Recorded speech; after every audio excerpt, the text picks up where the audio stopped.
Unfuckwithable in every way.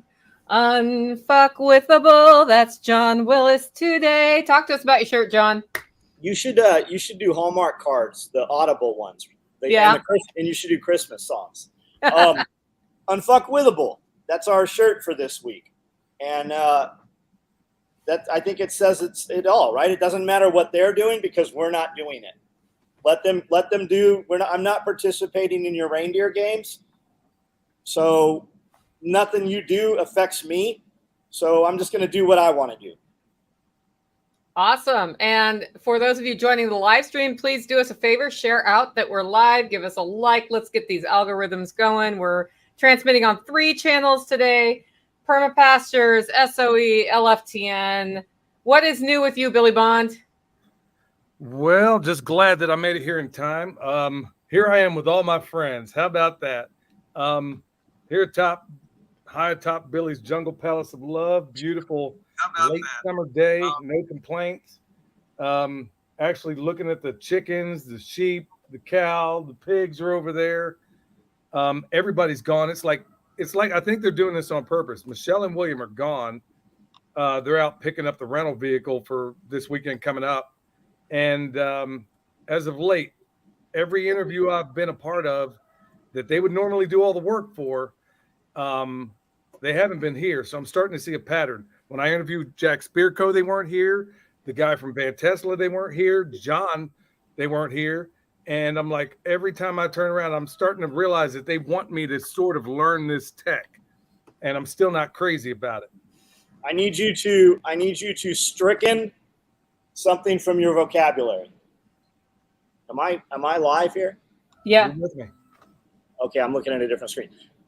You are no longer a Luddite. I didn't even know what the fuck Luddite meant. You're not allowed to say that anymore. You are now going to be tech capable. You have to. You are the story you tell yourself. They're forcing me into it. And you know what? Honestly, John, it's funny when I hear you talk about your story, how you kind of went down this rabbit hole of, okay, preparedness to the nth degree. I did exactly the same thing. And then I think the last little piece of it, because both of you two have helped me more to grow probably than any. Look, I'm not trying to get all broke back on everybody here, but honestly, you two have helped me grow in ways that I didn't even know possible until I had the great pleasure of actually meeting you. My life's been turned upside down in a positive, in the best way, in really the best way. Business has gotten better. My relationships have gotten better. My health has gotten better. Don't be jealous, John, but everything is getting better because you know what? I now have a new, I now have a new association with people that I didn't even know existed, where it's okay to be a high achiever, where it's okay to be a person that wants more out of life, a person that's okay. And it's really a joy to be around you guys and the people y'all have introduced me to. But the last little thing of all this, John, is getting over being a Luddite, being a willful Luddite. That's the last thing I'm getting over. So the beauty of it is it's all like apps now, right? We don't have to know how to code. We don't have to copy and paste stuff anymore. It literally, if you can play a video game, you can do social media. Like it all is like, it's all the same format of Facebook and Instagram. There's nothing to it. I love the interview with Joel the other night too. Yeah. Speaking of which, weird phenomenon happened with you and Joel. The second you and I started talking about some of the esoteric, things started getting weird. And then when Joel and I started talking about the esoteric, things started getting weird. I'll have to tell you about that in person. I'm not sure I want to say it online here right now, but every single time I decided with you, I was like, okay, I know John can easily handle these topics. And then all of a sudden, weird things start happening that William noticed when he looked at it. And then the same exact thing happened with Joel the second we started talking about that. So I don't know if we're going to get into the esoteric today, so we should be cool. Hey, speaking of esoteric, I brought on Ken Esch today. So Ken Esch, y'all may not remember who he is, but the person running the sound at the last Self-Reliance Festival, and the only reason we even had a stage is Ken Esch. And so when he applied to give a talk at Self-Reliance Festival, I was like, right on, because he's got a lot going on, and he actually does not mind going into the esoteric. Ken, why don't you say hello and just tell us a little bit about what you think you're going to be doing at Self-Reliance Festival? Well, first off, I want to make sure everybody knows, contrary to what John thinks, I'm not sitting on a toilet. This is the stairway that I've been working on. So, I'll be talking at Self-Reliance Festival about bridging the personality gap. Because if there's one thing that we've learned throughout the last couple Self-Reliance festivals, Nicole's gone a lot into the building community thing. And with that aspect, it always involves people. And when you have people involved, you've got personalities. So I'll be going into how to kind of bridge that personality gap to create stronger relationships personally, professionally, romantically. We're going to be talking about all of that. Peopling.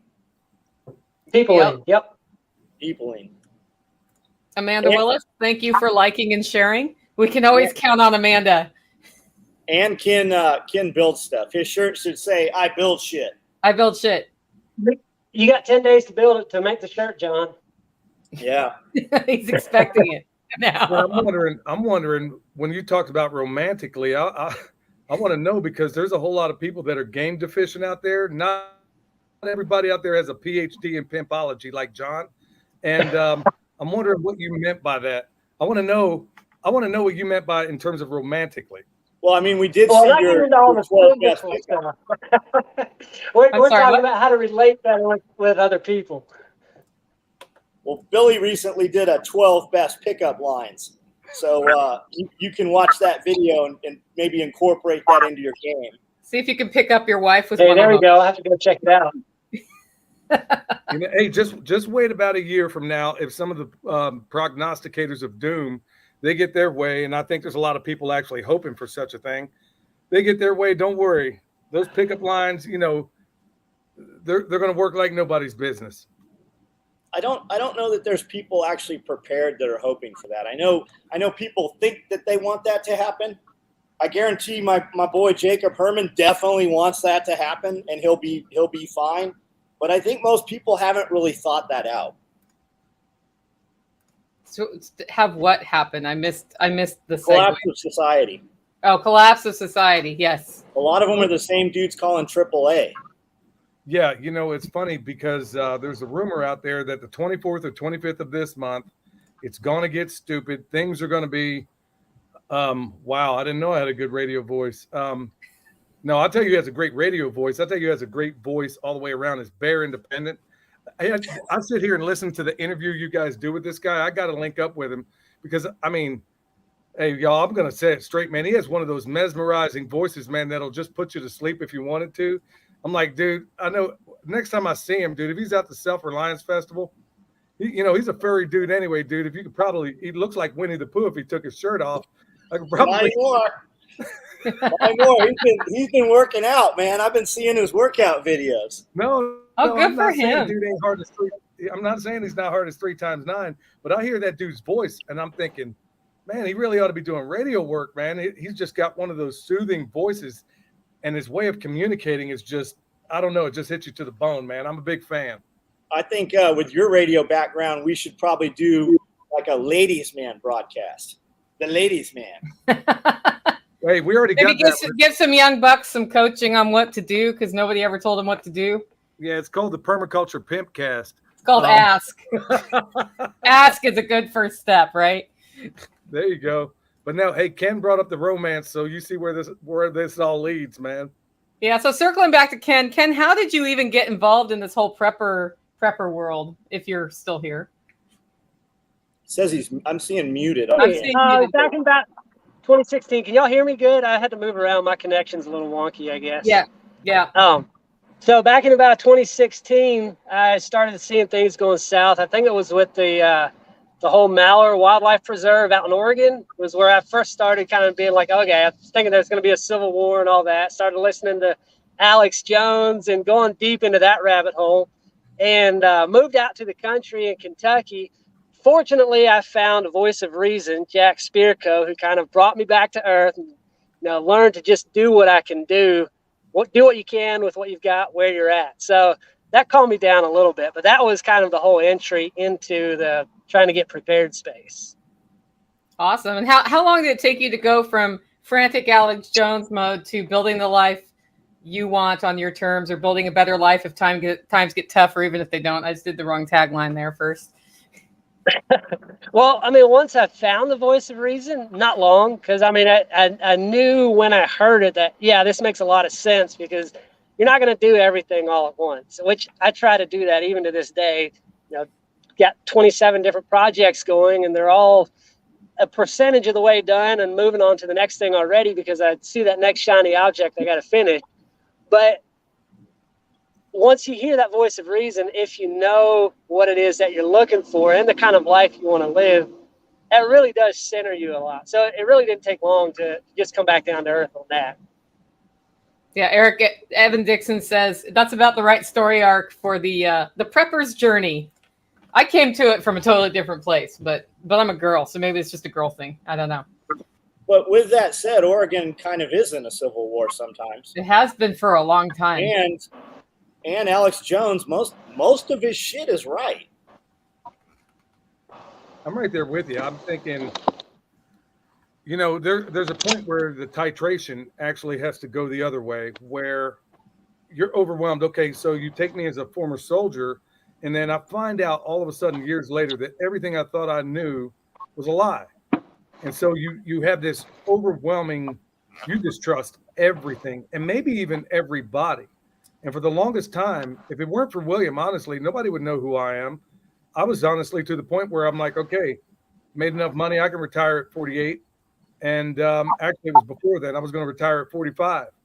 And he talked me into doing this, got out of radio, got out of everything I was doing. And I was content to go into that good night and really not give two fat rats about anybody else. But what a colossal mistake that would have been.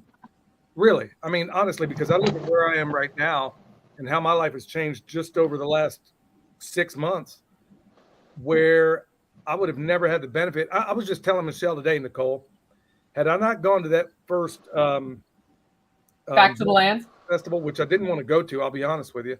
Yeah. I would have never met you. Had I not even gone there, I would have never had the opportunity to meet John. Had I not gone there, I would have never had the opportunity to meet Jack Spirko.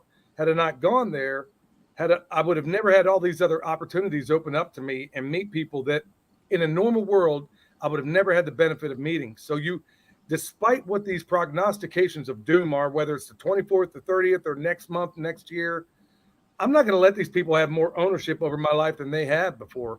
So those of you that are emailing me, just a little side note, telling me that you're concerned about this, look, you just let the enemy win if that's what you're going to do. I go there and I go prepared. Okay, if I go out of town, guess what? I got extra gas cans with me. I got a firearm. I got multiple firearms. So I got all those things, and I got a way back home. So if you're thinking that you're not going to go to the Self-Reliance Festival or whatever else, then just stay home if you're going to be that fearful, because honestly, you don't know what you're passing up. You don't realize the friends you're going to make, the people you're going to meet. And like I said, ever since my first time going there, it was life-changing for me. It really was. Everything about my life has changed immeasurably. My business is off the chart. My health is off the chart. My friendship is off the chart. My attitude is off the chart. And I'm meeting people like Ken that I didn't even know existed. And I'm hearing my man talk, and it's just giving me joy. So back to you, Ken. Sorry, I didn't mean to monologue so long. I don't know. I mean, Ken looks like he decided to log in differently, and he's now in his van. My connection, I don't know what's going on with it. I've tested it how many times this morning. I've got full bars of, supposedly good service. But hey, when you're talking with good people about good stuff, what happens? Everything goes south. Everything goes south. It does, totally. Okay, so after you became more prepper-minded, I think you kind of come from a background of prepper-minded cultures, though, don't you? Maybe not so much prepper-minded. I mean, kind of a way of life. I've got Amish background on both sides of the family. So, I mean, agricultural, farming, all of that is in my background. I didn't necessarily grow up in ag. We always had animals growing up, but it's kind of just a way of life. And, helping mom in the garden. I hated that. Canning, doing all the things, processing the animals. So it's kind of a way of life. You come full circle, I guess. Back to the roots. Yeah, I mean, I've found since being in the homesteading and prepper space, I end up interacting with a lot of Mennonites and Amish people. for some reason. And so there's something about that mindset of taking care of yourself and your community and being prepared that must overlap well. I don't know if it's that or that my original people were Mennonite, but that was something I didn't expect when I started a podcast. So, and then you're like my hookup for all the good craftsmen. That's how that works. I'm like, I can't get somebody to do, roofing, guttering, leveling somebody's shed on their property and blocking it. And Ken's like, well, I have a cousin over in, Timbuktu who you can call. And that's always kind of cool. So were you Amish? Ken didn't hear that. So was he Amish? No, I don't think. Yeah, there he is. No, I didn't grow up Amish. I grew up Mennonite. So, but I do have a lot of Amish family, and I've got family all over. Nicole knows. Everywhere she goes, I'm like, oh, hey, I've got family there. So it was pretty cool. Yeah, David Willis says you were definitely on the toilet. Definitely. Definitely. Okay, so when you go, so you're going to talk about why are you so interested in bridging different personalities? Why do you think that's important for us to know? Well, I mean, everything in life has to do with relationships. You're always dealing with people. And there's a line from the movie Cool Runnings where he said, people are always afraid of what they don't understand. And when you deal with people that aren't like you, you don't understand them. And so it can lead to frustrations. Hey, I've been married almost 15 years, and I know how frustrating the other person can be when you don't understand the perspective they view life from. So I dove into the personality things. I had an opportunity to go take a certification for DISC, which is a deep dive on the different personalities, because it really interested me. So now I try to use that in my relationships and my business. I mean, just across the board. It's one of those things that struck my fancy, and so I ran with it. I gotta know, Ken, as a Mennonite, how did you ever watch Cool Runnings, bro? Aren't you guys? Are you allowed to watch TV? Well, it depends. There's a lot of different varieties of Mennonites, I guess. All the way from horse and buggy Mennonite to you wouldn't even know that they were anything related to Amish. So there's a whole spectrum of them across the board. Well, and I guess we fell somewhere in the middle. Yeah. I think it's interesting how sort of this evolution happens where we kind of panic prep or we're scared and we go down the deep rabbit holes of conspiracy theories. And then we come out of it and realize, hey, I can be prepared and build a life that's great. And I don't have to be stuck in this other place of fear. And then next thing you know, you start a business. And then next thing you know, you're like, spiritually and mentally, maybe I need to work on that. And then physically, I need to work on that because it's not just about storing MREs and hiding under a rock and learning how to use a gun. So it's almost everybody we talk to has sort of gone through those things. And so I think we have to be careful sometimes when we meet people who are in step 1 and 2 to bring them over into those other steps rather than make fun of them for what we used to do if we're honest with ourselves. Exactly. Yeah, Anithi is in the house, everybody. Sorry, she joined the comments. Neethi's going to be there too. Oh, yeah. I can't wait to see her. Yep. You talk about, man, somebody that can get you fired up, man. Boy, I'm telling you what, Neethi, I don't care who you are. I mean, if you got a pulse and you spend 5 minutes in a room with her, I'm telling you what, man, you'll be shouting from the rooftops, man. She is definitely one of a kind. You'll be tired. You'll be tired, but you'll be ready to go start your next thing. Right. Yep. But her, I don't know that I've ever met so many people in one place like a Self-Reliance Festival where their passion is infectious and it's contagious too. Just like, just like I was talking about the other day, as far as the contagion, that can be a good and a bad thing. Like the other day when I interviewed John on my channel, his, the contagion that came to me was the shadow banning from YouTube. Thanks for the shadow ban, man. No, it's all good, man. It's it's like a STD that ain't so bad, Eric, the meetup, we're having something called Self-Reliance Festival. It's at selfreliancefestival.com for tickets.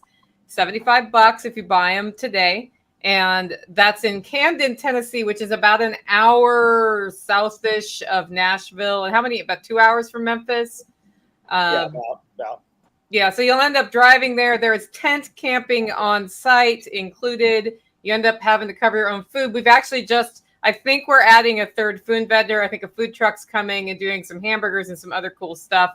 I will have confirmation on Friday about that. They've said they're coming. I just need them to finish signing up. And he said he was going to sign up on Friday. So we'll have all sorts of pulled pork from Andy. We will have sushi and a whole bunch of other fun stuff at Big Daddy's gas station right at the entrance. And then, of course, this new food truck. And the food truck guy talked to Andy to make sure they don't serve the same thing. So there's going to be a lot of variety this time. Who's the food truck? What's their menu look like? What are they? Well, that's what I'm saying. I don't have the menu. I'll have it Friday, and then I'll talk about it. But that's what they're working out to complement Andy. And he said if he can hook into water, it's helpful, but he doesn't have to. And we're planning to put him right next to Andy.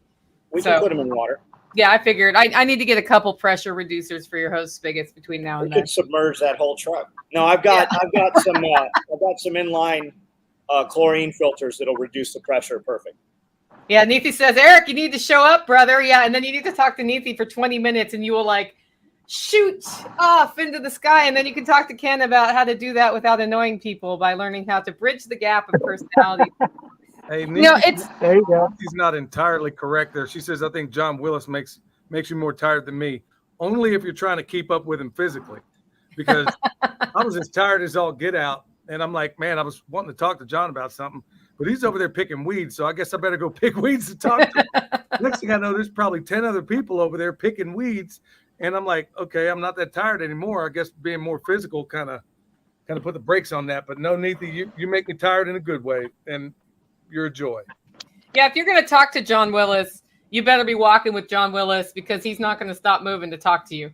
Well, I just have things to do. I mean, if I can stand there in the gravel and talk, I can easily kneel down and pull the weed. I mean, I'm going to do that anyways. That's going to happen whether I'm doing it while I'm standing talking or I'm doing it, at 4 a.m. It's still going to happen. Yeah. So somebody said, I need to get back into the world Ken's world about bridging the gaps. Here's the thing. I thought about you, Ken, this weekend because I went to a part of the country that's a lot more left leaning. And so it's a lot about Black Lives Matter signs in all the stores and lots of consideration of environmental things. So there's compost everywhere and recycling everywhere, which are good things, right? Those are not bad things.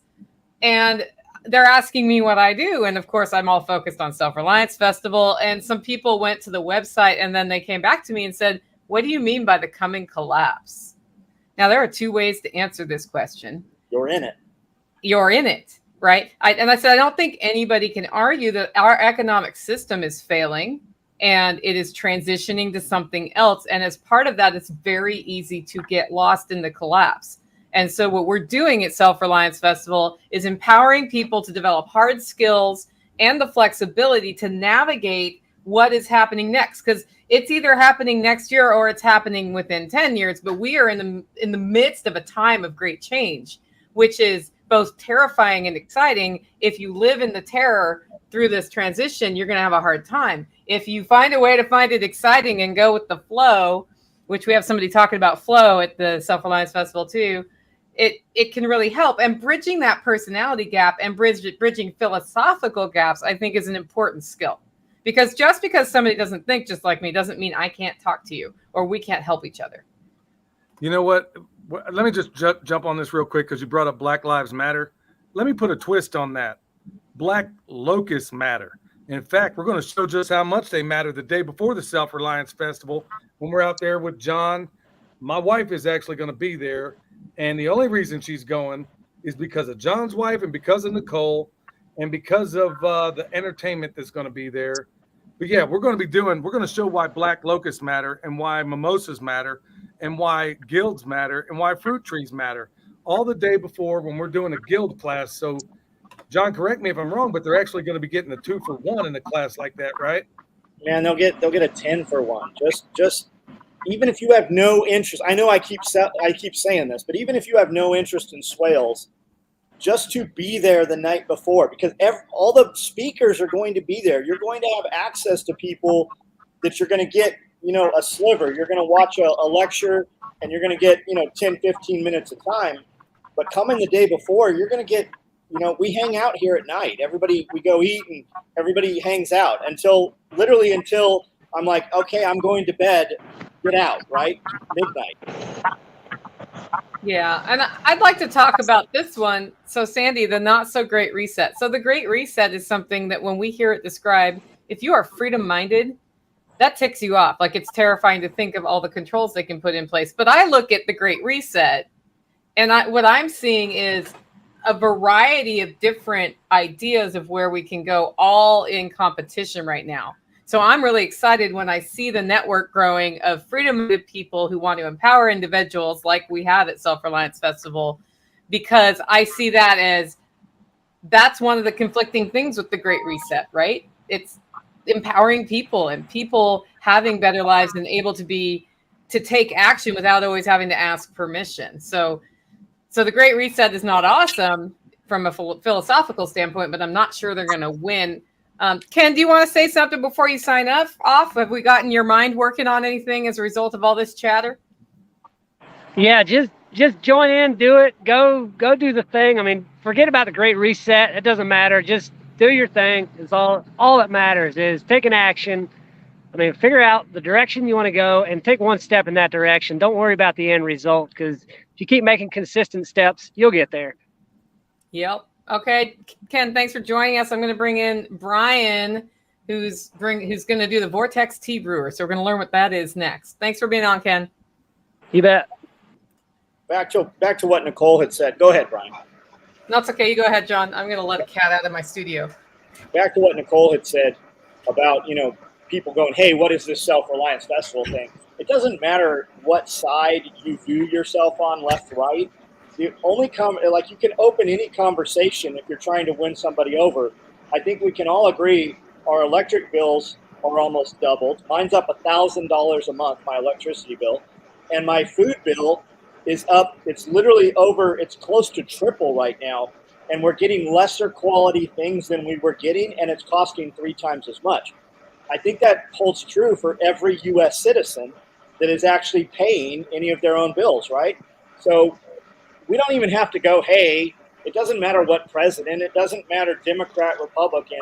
Would you like to, produce some of your own food? Would you like to have the capability to rely on yourself and not have to eat, cricket flour or the U.S. stamped meat that's actually coming from Nigeria, right? Would you like to know where that comes from? Yep. And the Self-Reliance Festival is in Camden, Tennessee. And definitely get out there in person if you can. If you can't, there are digital tickets. You just go to selfreliancefestival.com, click on digital tickets. They cost more than being there in person. Why? Because video production and live streaming ain't cheap. That's why. I've got a lot of email about that. I'm like, listen, that's what it costs. So there's so much more on top. If you can't come here with the people that are here and within a 5-minute conversation, figure out some way to make $75, you're probably in the wrong place. Like you need to go someplace else. Yep. Okay, so we've got Brian Norton here from Food Forest Farms, who's coming out all the way from Washington State. Hey, how's my audio? Is this okay? Yeah, it's great. Yeah. Okay. I didn't know if these earbuds would work. That's why I freaked you out. Well, and dropped off. You get kudos for making a cell phone audio work with anything but the built-in mic on screen. Okay, so it's 32-hour drive, so same as you're driving going to Jack's. That's okay. If you go back and look at my channel, I talked about in the early spring, you can't fight the globalists when they say we're gonna fuck gasoline. I hear them. I had a 16-mile-a-gallon Dodge Journey. I now have a brand new Kia Niro that's 54 miles a gallon. It drives itself. So just the gas that I'm not going to pay to come down and back is going to make 3 months of that car payment. And I'm going to write the trip off, right? Because I'm coming to promote my farm and clearly make connections for the business. So it is, I get to write off 58 cents a fucking mile. Yeah, I'm in. It's 60 something now. It's like Oh, yeah, I forget. Yeah. The bean counters do that shit. I just give they them the raised books. it halfway through the year, which did not make me sad. Okay, Well- so you're coming out and you're bringing your house with you, right? You can sleep in your van, but you can also hang a hammock at the compound if you want to. The hammock off the back of the car is great. Yeah. I am going to, so I'm going to stop by the last Home Depot on the route and pick up all the parts for this Vortex tea brewer. What is Vortex Tea? Tell us, like, a lot of us don't know what in the world you're talking about. Okay. So this is so perfect because John's planting swales, right? And you guys are doing a fruit tree thing, I think, planting the day before. This is, okay, so they all swirl together. Korean natural farming, right? Kind of where you're making compost teas from the natural environment that's currently around your place that's doing good. So you just make more of the doing goodness.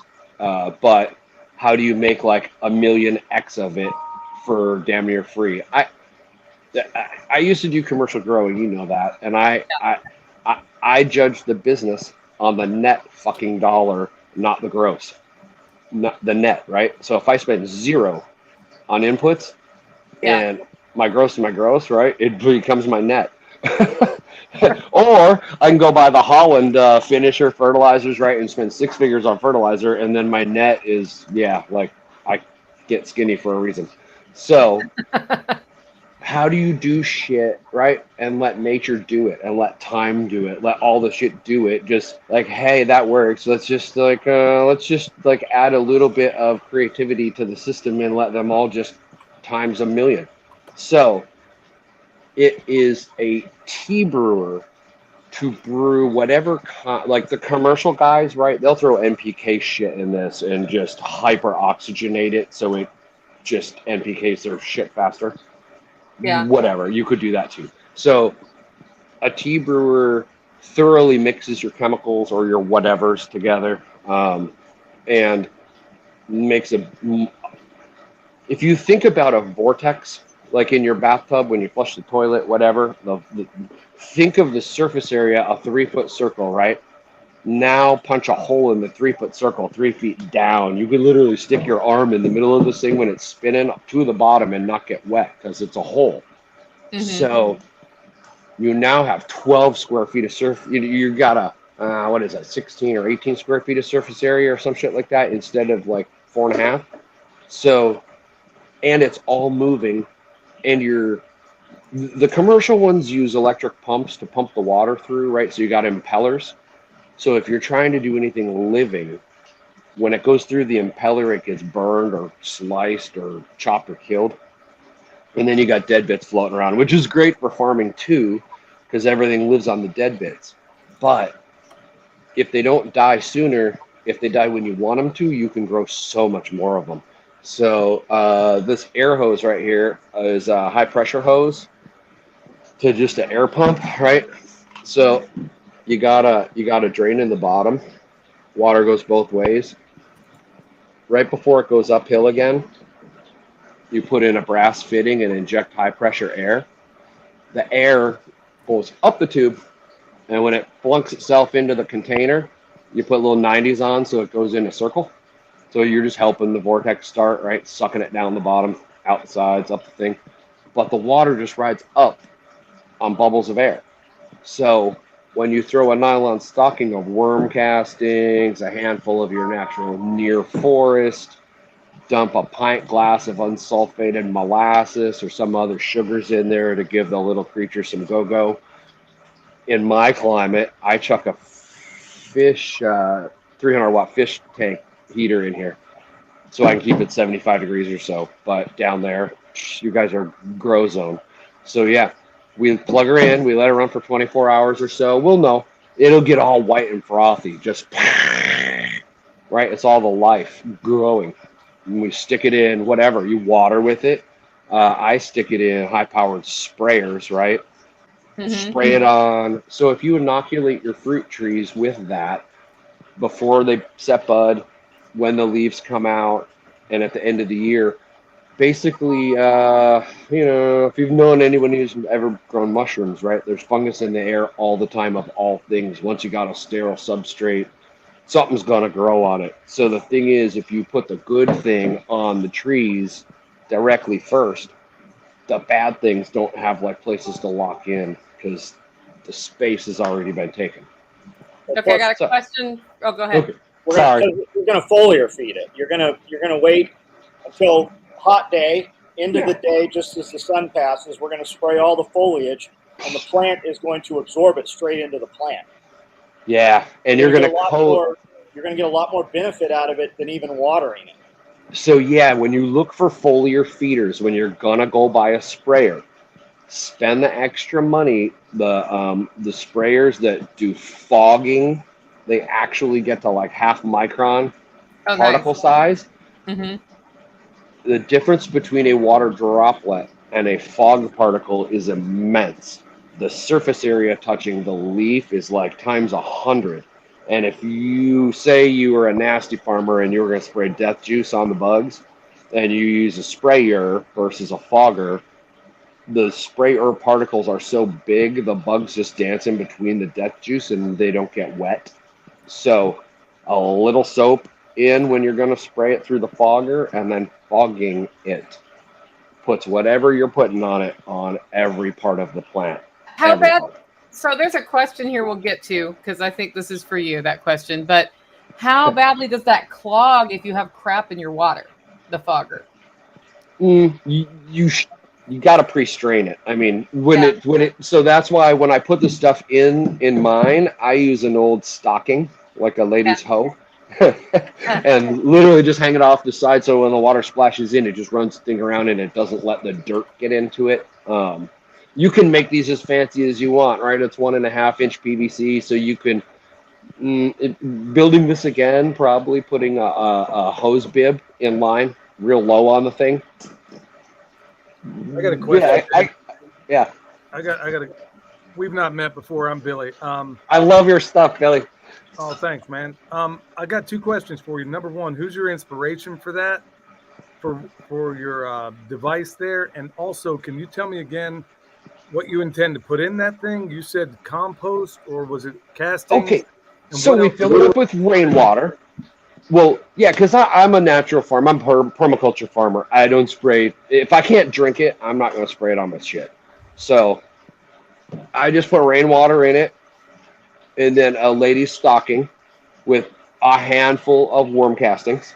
You organic from a bag, or if you got your own worm farm, a handful of local soil from hopefully some under some trees, forest soil in the stocking, right?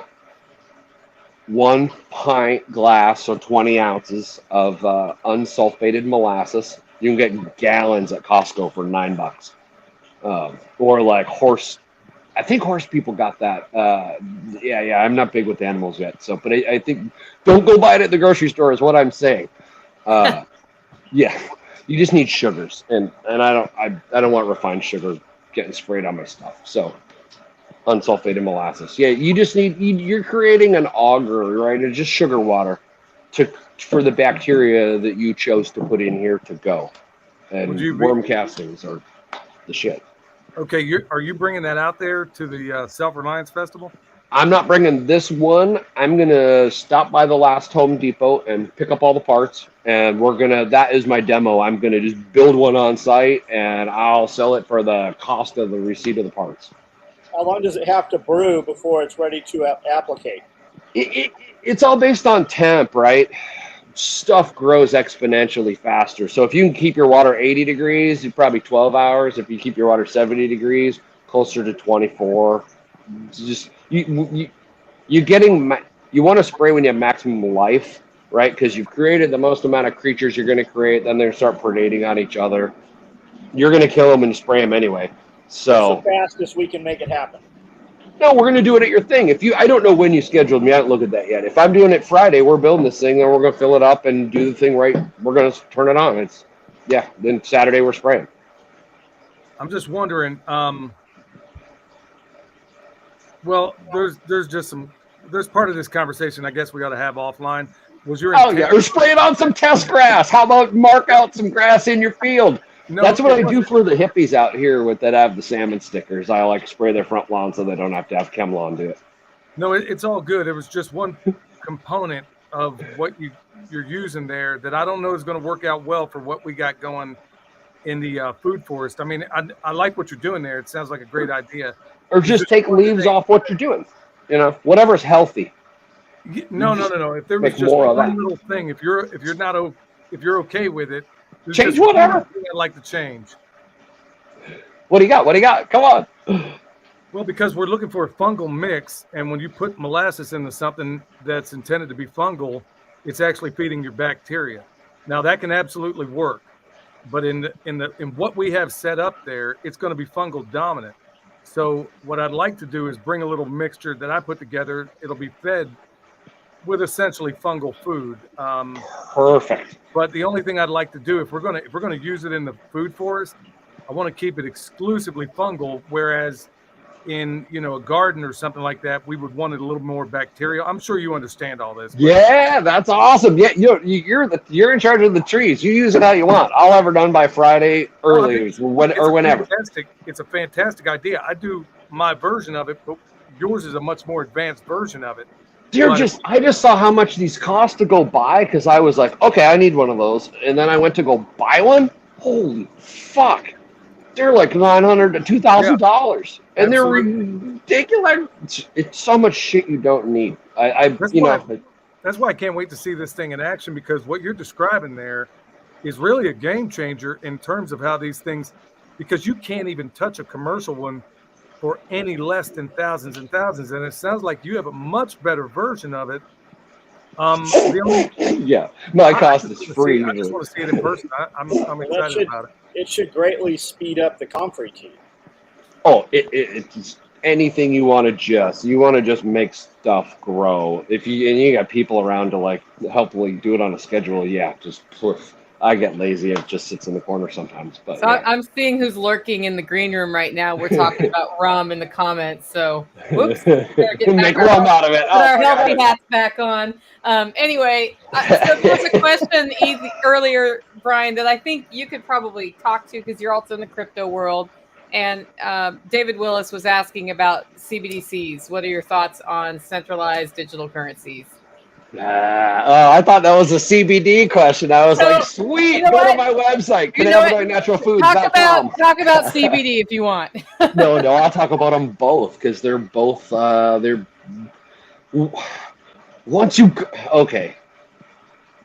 Mike Squatch Fest has Squatch Talks, like TED Talks.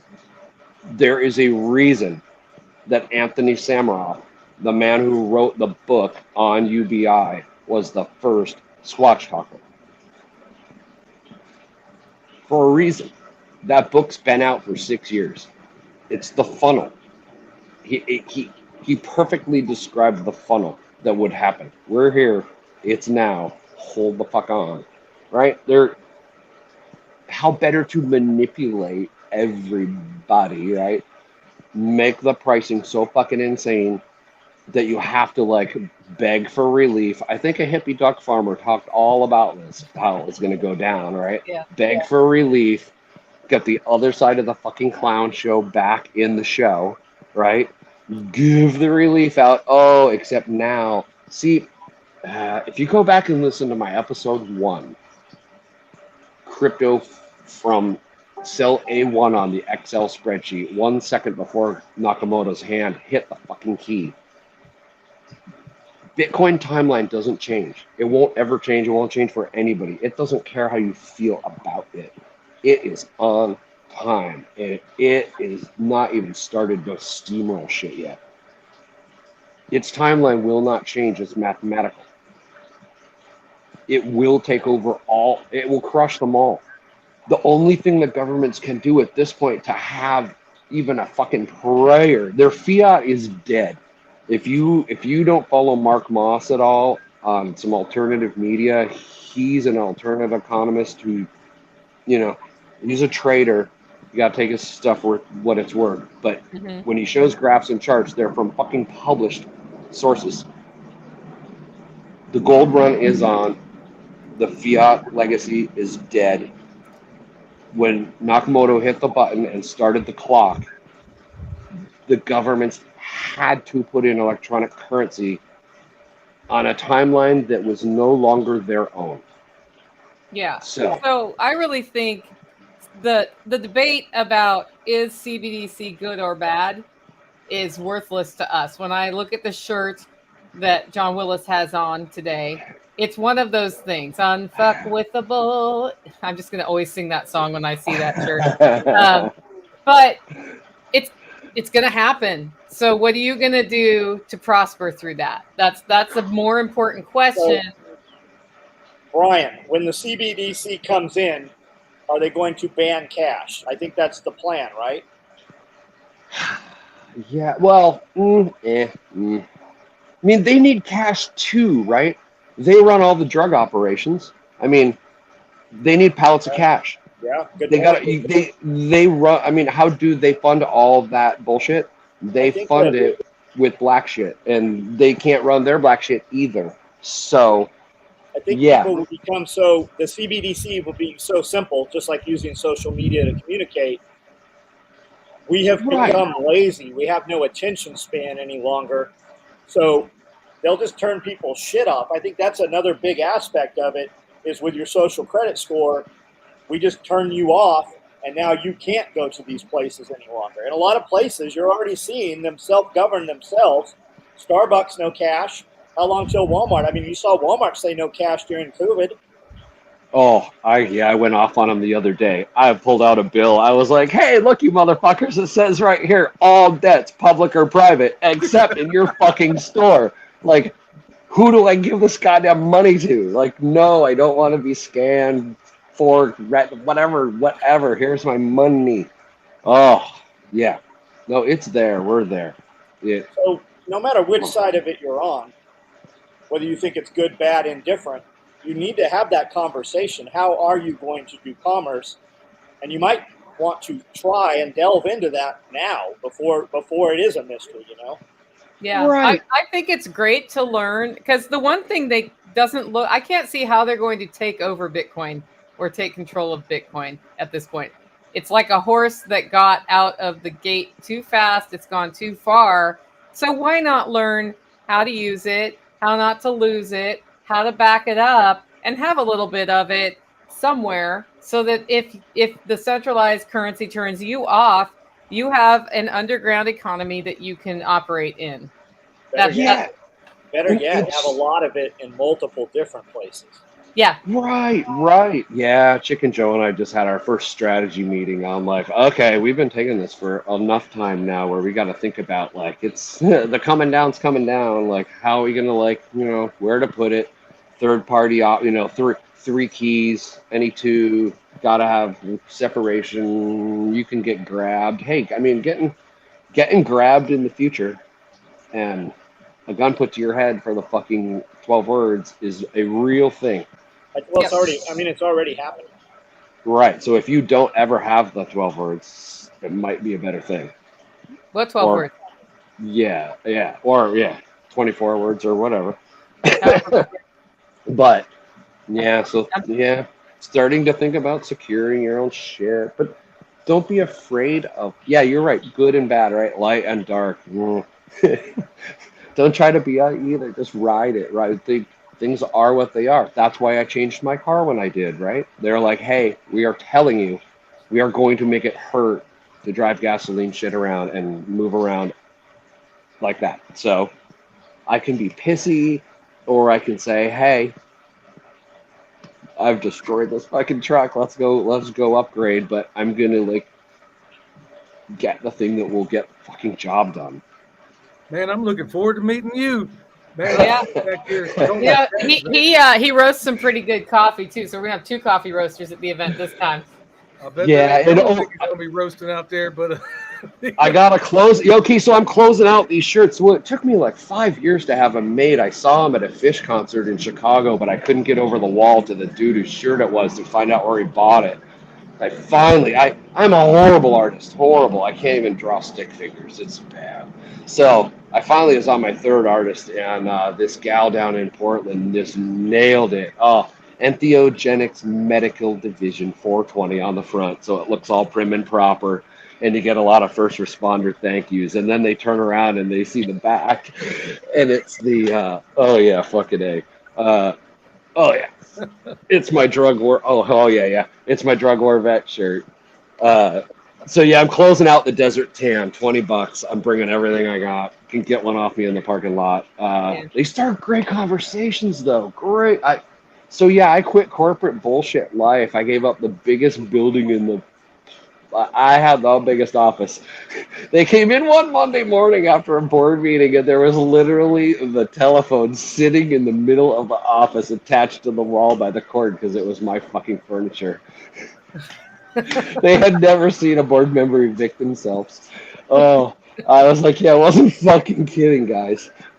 So yeah, you know what? I started to grow weed to like work with cancer patients because Washington State made it legal, right? The man hadn't yet, still fucking hasn't. And I was sitting in my little home office like 4 weeks later that I built for myself that I was just in love with. And I remembered Spirko just fucking railing that day, just going off about not being a pussy. Boom. Oh, my ex came home. I was like, baby, I'm going to grow weed for cancer patients. And yeah. Now she's your ex. Like 6 months later. Let me point something out here for anybody who needs to hear. Last event, the state troopers were out here kind of rousting goers. They escorted some people here, but they also fucking stopped some people here for what looks to just literally be harassment, right? Just kind of fishing. So anybody listening, be aware of whatever Tennessee state laws are, because local law enforcement, they brought in extra law enforcement from state. So just watch that. We're on a highway here, and they will be present. Just know that. Don't bring shit with you. Yeah, and don't drive drunk. I mean, you shouldn't drive drunk anyway, but, you know. So, yeah, they're fishing. If you have a few on site and you need to stay on site, that's why you can sleep on site. Absolutely no reason to have to get a DUI while in Camden, Tennessee, and you will. Okay, Josie asks, because we're getting short on time here, Brian, I'm going to bring our next guest on soon. So you can use the brewer to increase exponentially whatever beneficial biology you are after, depending on your project. Exactly. It is just a brewer. If you're an NPK nasty farmer, you can brew nasty shit. If you're a good farmer, you can brew whatever good brew you want. But see, that's what I don't understand. What you're doing there, if you're a typical NPK farmer, you're not worried about biology in the soil. No, but that's why they don't use airlift. Their pumps are all like big, huge mechanical pumps, and they're like doing injection of like like when they get their customized mixes that are liquefied, like for your big batch and put in a little bit of zinc and your little bit of whatever. Yeah, but whatever. The way we roll, and I'm sure from what I'm hearing you say, the way you roll, that's why I can't wait to meet you. I mean, man, I'm sitting here listening to you talk, and I'm captivated, and I can't wait to meet you. This is the kind of people. Here, you got to see this shit. So that's a giant fig tree. I got about 300 figs off that already. I sell them $1 a piece. They're the only aquaponic figs I know of in Washington. Wow. Yeah. I haven't fed those fish in there ever. Never. That's let's see. You got that's an avocado tree. That's a Myers lemon tree. That's some test on some. There's some test on the aquaponic comfrey. It's going kooky. That's only been in there about 3 weeks. Yeah, my aquaponics comfrey is there because it's the canary in the coal mine. If there's a nutrient deficiency, the comfrey will show immediately in the leaves. I'm not happy. So I have one in there, and it is like a huge bush now that has clogged up my bell siphon. So I got to pull it out, but it doesn't do good at bell siphon. It does a great job. It does a great job. So, okay, Brian, anything you want to say before we transition you out? I don't think I have any more questions. No, buy tickets, pass it on, go click on the like, and then copy. It's in the description down there, and go spam up every group there is. I mean, Jesus Christ, I'm driving it from Seattle. Come on, get in your car, people. New York's like what, 12 we have hours? about 50 tickets left, so Oh, okay. So it's a scramble. no. So definitely, let's go sell the rest of them. It makes our Go. lives easier, right? Go. Yeah. It's a festival, and now we're going to have some music, right? Yeah. I'm going to be Oh. singing with Toby and Annie. Then they're doing a set, and then Tess is coming in. Tess Damona did a great video yesterday. I think it just came out, a vlog about her experience taking Fighting Pistol at Tactical Response. And here's the cool thing. So we're in Camden, Tennessee with this festival. Tactical Response has classes going. You can come to the festival and do a class and improve that like self-defense sort of skill. And they're going to be at the event speaking as well. So they'll be there to talk to. But I'm kind of excited about that. Like, you can make a week of it. You can go to the Land Festival. You can go to TAC Response and take a class, and then you can come to Self-Reliance Festival, and it's all right near each other.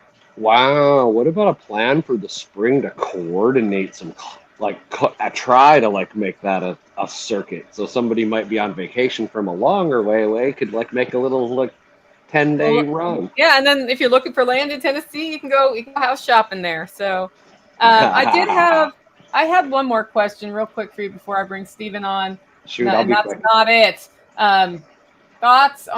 Interested in your thoughts on humic compost to add into the Vortex brewer. I use what is laying around me or I can grab for free. I don't buy anything. So if I had humic stuff that I could just grab really around for free, I would. Yeah, not opposed. It's unnecessary. Yeah. No, I'm right there with you, Brian. I mean, if we're doing this at John's place, I guarantee there's nobody that's going to make anything better that I could buy than what I can source right there at his property. And I think you would agree. Yeah, I want to follow you around when you're doing that. Awesome. Great. Well, Brian, thanks for being on. We'll see you in just a few days. I am going to bring our next guest on, and this one is we're going to be talking about an uncomfortable question. If shit goes wrong and you got to walk 10 miles with a 40-pound bag on your back to get out of that shit, can you do it? With that, we're going to bring Coach Stephen on from SHTF Fitness. Hey, welcome. Hey, thanks for having me. It's really good to see you here. It's a lot. Last time I interviewed Stephen, I was interviewing him from my car, and he was very gracious about a lot of technical problems. So today we're set up on computers the real way. Tell us a bit about what you're going to talk about at Self-Reliance Festival, Stephen. I am going to try to red pill some people straight up. Yeah? What's that mean? We're going to talk about your lack of fitness, your lack of preparedness in that regard. I'm not going to pull any punches. We're going to get real. I met a lot of fine folks at the last Self-Reliance Festival, and it was a great time. But there are also a lot of people that struggled to stand up. He was like, John, you're kind of chubby. No, John, look those guns on John. John's getting the gun. Plus your badass gym in there, dude. You're gonna have to. We're gonna talk gym because actually, right now, it's the best clothes dryer there is. But yeah, I mean, we're just gonna get real with it and see if we can't change some lives, because I feel like that's the prep that no one talks about. We're all very consumer oriented in America, and all your stuff isn't going to do you a lot of good if you have to flee your house for some reason, if you were chased out of your house for some reason, right? I mean, and the three of you could probably think up a lot of better scenarios than me about why being fit and healthy and strong would be a boon if the balloon goes up or the shit hits the fan, or whatever terminology we want to use, right? Well, I can tell you an example of not SHTF why some level of fitness, and I am not the fittest person on the earth. I am working on it. I had a medical incident with a sheep, with a ram actually, and I had to take a gallon of just a gallon jug of mineral oil, 1/10 of a mile down the road, and then straight up the side of this mountain. And that's not an insignificant walking effort, especially when you get to the, it's Tactical calls it a 60% grade. It might be more like 40, but it's super steep. And a lot of people would take 10 or 20 steps and have to stop. and 10 or 20 steps are well, meanwhile, I've got a ram up there who might die if I don't get my butt up there. So there are just normal things that happen every day, and that's normal for a sheep farmer, but normal in the world where you may have to run to your flight to catch it, or just those sorts of normal things. And I was glad I was able to get up there. Yeah, certainly. And I'm amazed at so I predominantly train people in person in Indiana, and I'm actually in the process of opening my own gym right now. And a friend of mine's gracious enough to have me here right now. But I'm amazed at the amount of people that will come in and start with me, and they have the most ridiculous injuries. I stepped off the curb and twisted my ankle, and it sets them back for a freaking year. And ultimately, it's because they're vastly overweight. They have no balance and coordination, and they have no strength. And these are all easily preventable problems. It really doesn't take a lot of effort to increase your balance and coordination. It's really pretty simple. And and then these people suffer for a year. And then what's the other thing that they do? Well, I'm going to go see the orthopedist. I'm going to go see the doctor. And, the orthopedist's weapon is surgery. Their hammer is surgery. So everything else is a nail, right? So, you got to have surgery for that. Well, a lot of times you don't. There's a lot of corrective exercise strategies and chiropractic strategies. They're very effective in helping people. And, but no, they got MD behind their name. So lifetime of chemicals. Lifetime of chemicals, lifetimes of alterations, surgeries, and the outcomes of these surgeries are freaking god awful. I know I'm going on tirade right now. Do it. That's why we're here. We go on tirades. It's what we do. It's not just big people either. I mean, it's just you look at a dude and you're like, oh, that dude, he's not obese, he's not overweight, but I mean, you put 10 pounds in each hand, he can't move a mile with it. Imagine if you had to farm without fuel, because I mean, most prepping, right? That's what most preppers in the beginning, we're looking for the end of the world. And, you've got this idea of what you're going to do for work in the end of the world and how you're going to produce food. You might want to try that shit before the end of the world. Like just turn the electricity off in your house for a weekend and go do yard work with no fuel. See how that shit goes for you. Yeah, certainly. Yep. I had an eye-opening experience just recently. I had a barn installed, and I'm urban. I'm not a homesteader. You guys are doing the thing, and I love it. And you guys are educating me all the time. I don't know shit about any of that. But so I'm having a barn put into my property. I'm clearing out this patch that's just overgrown. And I got 2 trees there, and they're not very big. And I had access to a chainsaw. I could just cut them down. I said, you know what? For fun, let's see how much effort it takes to chop these trees down. Well, one of the little ones, I get that thing down to 3 axe swipes, no problem. The other one kicked my ass. I had to actually rest in between and then go at it again. But it was a great experience because just like John was talking about, like I hadn't actually lived that out before. Yeah, if you don't watch know how much effort it's going to take. If you watch a lot of how some of the old timer approaches to chopping down a tree, you'll have 2 people chopping from 2 sides. Now you know why. Exactly. Coach, what's your source of motivation? The reason I'm asking, from a personal note, when I was at the last Self-Reliance Festival, I said I was going to get in shape. Well, then I was doing a live stream with Nicole and John said, look, I'm going to paraphrase, but he basically said, dude, you show back up here looking like Jabba the Hutt, I'm going to dog you out in front of everybody. The second we got off that live stream, dude, I was putting foot to bed. You don't know it, but I'm up in these mountains. I'm down 20 pounds. And because nice. I know full well that he'll do it if I don't bring the goods. What's your ridicule works quite well on me, but what do you use to motivate some of the people you're working with? I find that I don't like the term motivation, right? Motivation is fleeting. So what I try to instill in my clientele is habits. Okay.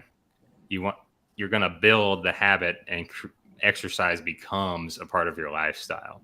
As you can be motivated, like, hell, you'll be motivated after, speaking with me right now, right? You're going to go exercise probably tonight, tomorrow. Well, that might last a week. And afterwards, you're going to say, well, life happens. I've had a rough day. I'm a homesteader. I exercise, just living every day. And that motivation is gone. So it's more important to dedicate a time and first just be honest with yourself. And that's what I'm going to go with in one of my side Johnson on the talk. at SRF is be real with yourself. How much time can you dedicate to exercise? Start there. Then, okay, how many days a week can I do that? More is better, but be honest about it. And then build it out from there, just like you're trying to structure anything with your business. And that's going to lead to success rather than just waiting for when you're motivated. You know, one of the best pieces of advice I got when I was at the most unfit I'd ever been in my life, and I walked into a CrossFit gym, which I know CrossFit gets bad raps for injuring people. This one was very good at not injuring me. And I was traveling all the time. So you're exhausted when you take a flight and you get somewhere, and then you're working the whole time, waking until nighttime. And the coach is like, listen, all I need you to do is give me 10 minutes a day while you're out of town. I will send you workouts you can do in your hotel room. Make the 10 minutes happen, or you're never going to get over that. And that was helping me establish the habit, no matter what, do something every day. And that was one of the corners that helped me change some pretty bad habits. It's not just doing this farm work, though, because honestly, some of the worst people in the worst kind of shape, Bobby Spags on here could vouch for it, are some of the people in the homesteading world. We knew a guy in the Kansas City area that basically ran the preparedness group over there. And I'm not kidding. The dude was at least 500 pounds on one hoof. And a scooter with oxygen.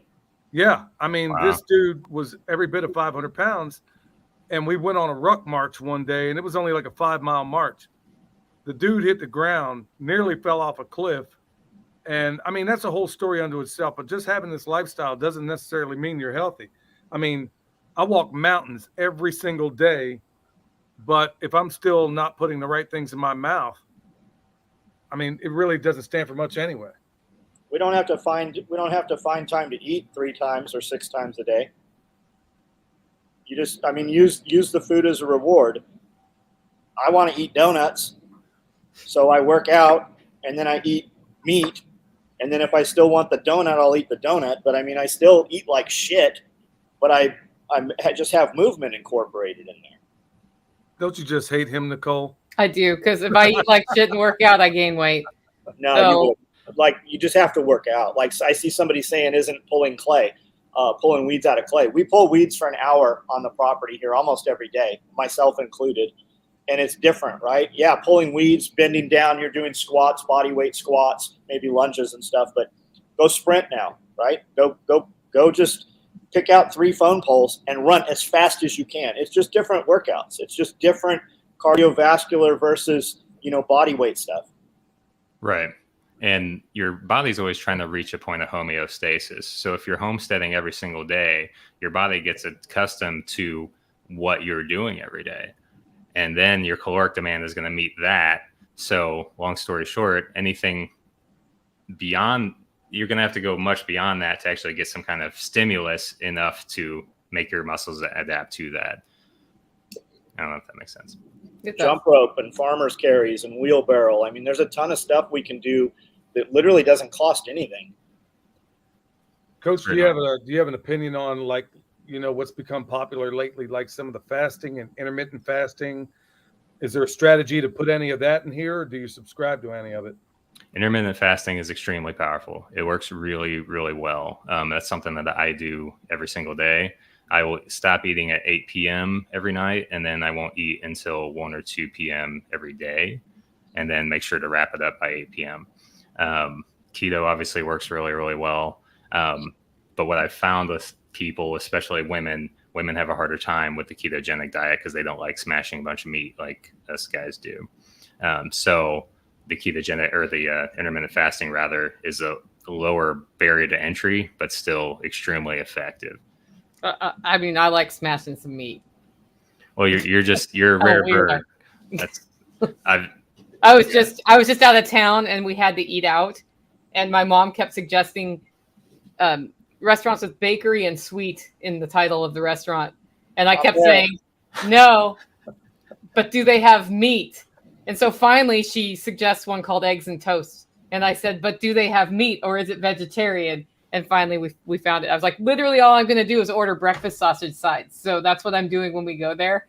But I think that was a hard thing to learn how to do, because we've been taught you have to have like your carb and your vegetable and your meat, and it all has to be balanced. Nope, you start with meat, and then if you're still hungry for something else, I do eat it. But yeah.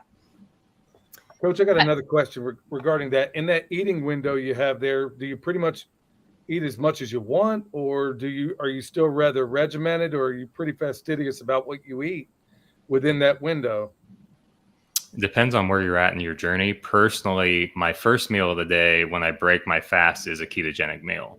I make a 4-egg omelet every day, and then I have broccoli with something to dip it in that doesn't have any sugar in it. And that's meal one almost every single day.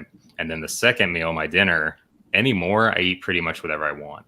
And I can still gain or lose weight just by modifying that, and I still feel really good. Now, when you first start it, I would just recommend sticking to your normal diet, because again, we're trying to create habits and not stay motivated. So the easier way to do that is to change one thing a week rather than trying to overhaul your entire freaking life in that week, because it's very unmotivating. It's difficult for most people. Some people can just go ahead and do it. But after a week or two of that, a lot of people say, hey, coach, I can't do this anymore. This is shit, because they haven't actually made that a lifestyle change and made it a little more sustainable, a little easier to drink. Yep. But the intermittent fasting is really huge. I mean, I feel way better doing this way. And I would say this is the only dietary intervention I've seen always work. I've seen a lot of people fail keto, not because keto is bad. Like, we know it freaking works. It's just people have excuses. People don't do it correctly. They eat too much cheese or whatever, and then it doesn't work. And then they blame the diet and they get frustrated and they never want to do it again. But since intermittent fasting is both so powerful and easy, I mean, it just works like gangbusters. So now we have a question. What is keto? Keto is high fat diet. So you're switching your body over to running off of ketones rather than glucose. So your muscles store glucose, your liver does too. It fuels our system, and your mitochondria use that for energy. So ultimately, you're changing your body to, rather than run on glucose, it's going to run on ketones, which your brain generates through your fat. Very long story short. And if you ask Dr. Ken, he'll give you a much better explanation than me. Well, so at Self-Reliance Festival, Dr. Ken Berry will be back. He will be talking about the proper human diet, which is a ketogenic diet. He actually has a scale where it kind of goes through paleo all the way over to people who eat grains. And he's like, it's a spectrum. So you have to find where your metabolism is on the spectrum. But rather than do sort of the big presentation from the stage, which always takes several hours anyway, we're gonna have him talk a little bit from the stage and then move off into another area for a more intensive workshop, because a lot of the questions that come up are about specific health conditions as well as how to do it, because it is a dramatic change from the typical American diet to go ketogenic. And then we have Judy here saying a truth. Keto is easy if you eat real food and stay away from all the food labeled keto. So the other thing is, if you spend your keto journey trying to replace bread or tortillas or all of these other things, it's a lot harder to stick to than if you simply reframe your mind to eating meat plus a little bit of vegetable, preferably of the green leafy variety. And that's super easy at that point. It's high fat, high protein, almost no carb. Almost. Almost. And your carbs need to come from fibrous carbs like broccoli or greens, something like you said. You know, there's no bread in there. Like there's not a time when you're going to have bread. And a lot of people fall off by putting sauces and all kinds of bullshit on there. A teaspoon of soy sauce is, a carb. So when you're piling that on there, that's where most people that say, oh, I don't lose weight on keto, they've never been in ketosis. Right.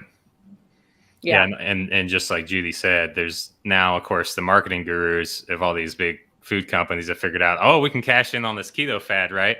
All right, what's going to make some keto bread? Well, it's more fibrous, so then they can say, well, it's low enough in net. It's one carb, and it's 1.99999 carbs per serving, first of all. And yeah.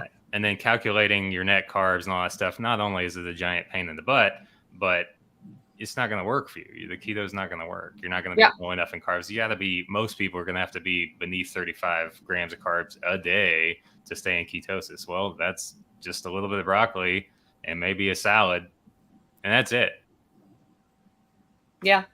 It's easy once you get in the habit. And I know when I transitioned the first time into keto, I did use some of those crutches. So some of those, it was the tortillas were my problem. The fake tortilla or like palm heart pasta. But I did that for a period of time while calculating carbs with an app, which, as you've said, is a huge pain in the butt. And then I realized if I just don't eat any of those things, it's a lot easier. But it took a little while, and you kind of go through this toxin dump as part of it. And I think knowing that's coming and getting through that's really important. Like they call it the keto flu. You don't feel great. You start getting giant zits as your body lets go of all these toxins that were there. And then I had some joint pain, and then that went away. And now if I eat wheat, I get wheat knee. So, it turns out that causes inflammation in my body. So I don't know. I get very excited about it. We're in the middle of a keto challenge for Self-Reliance Festival right now, Stephen. I didn't know if you've been around to catch up with that one, but sometime mid-August, and it was on with Billy Bond. We were on, and we both admitted with Toolman Tim, I guess it was Toolman Tim actually, we admitted we'd kind of been eating dirty keto, which means gaining weight. And so we put it out there. Anybody who wants to join us in going strict keto between August and Self-Reliance Festival, report how many pounds you lost. You don't have to tell us what you weigh. We're going to celebrate what we've done. So I know he had lost 30 pounds last time I talked to him. I know, just talking to Coach Stephen here, honestly, he confirmed something big for me. I didn't want to poison the well by saying it, but honestly, this intermittent fasting that I've been doing seems to have had even better results than just doing keto straight up. I'm finding now I switched mine a little bit different. Maybe you tell me if I'm going about it wrong. Whereas you said your last meal of the day, you eat pretty much whatever you want. Well, in the first meal, that's kind of what I do. And then the last meal, I have maybe 6 o'clock. I eat at maybe noon, and then last meal at 6. And I feel like $1,000,000 until I eat again that following day. And then I find out that if I clean that up a little bit, I get a good steady flow of energy. I'm actually starting to put on muscle. I'm losing weight. So it's not so much the scale as much as what I look like in the mirror. When I get down to the birthday suit, am I looking as hard as woodpecker lips, or, do I have it around the midsection? I could go dirty here, but I won't. But the point being is that this intermittent fasting, or there've been some days where I haven't eaten at all, and I still felt great. So I guess there is something to that. It was like some doctor said a while ago. He said Jesus, Confucius, and Buddha all agreed on one thing: the benefits of fasting.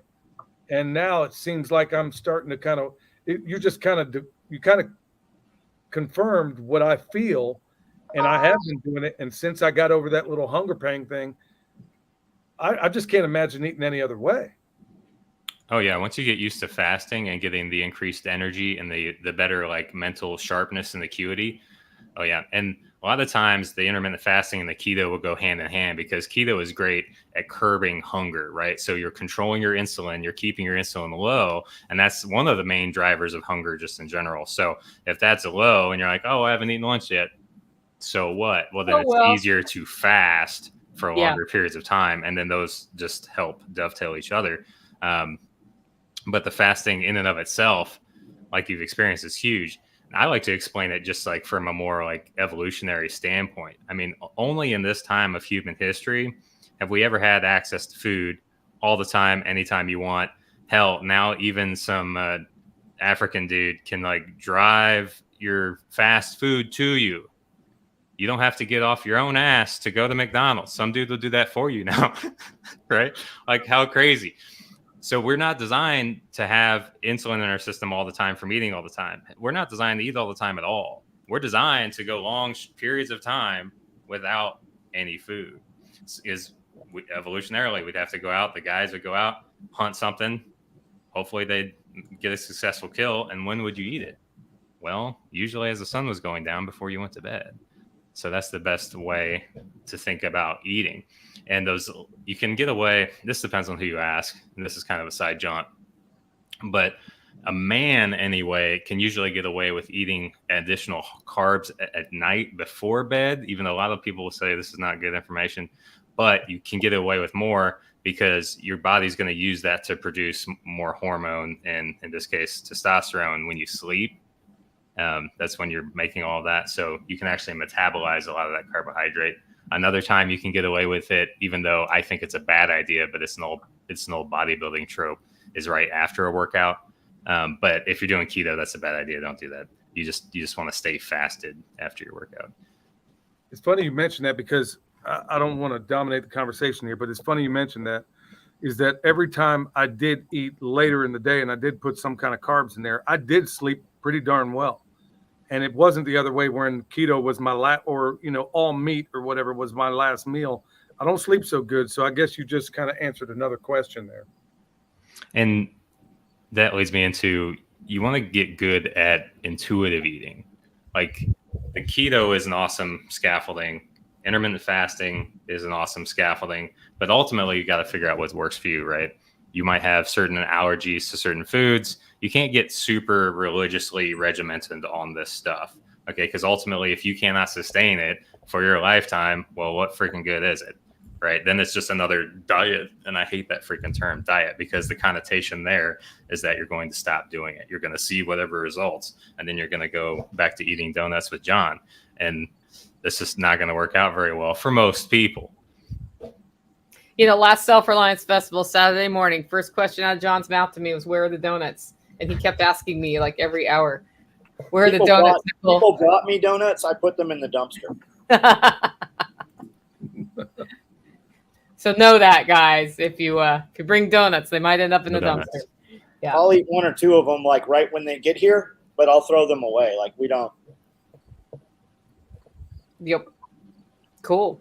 Well, anything else you wanna pitch in, Coach Steven, before we sign off? Have we made you think about anything weird today? So I appreciate it. What'd you say? I said I'm just loving the questions from Billy. So I don't know if the audience has any questions, but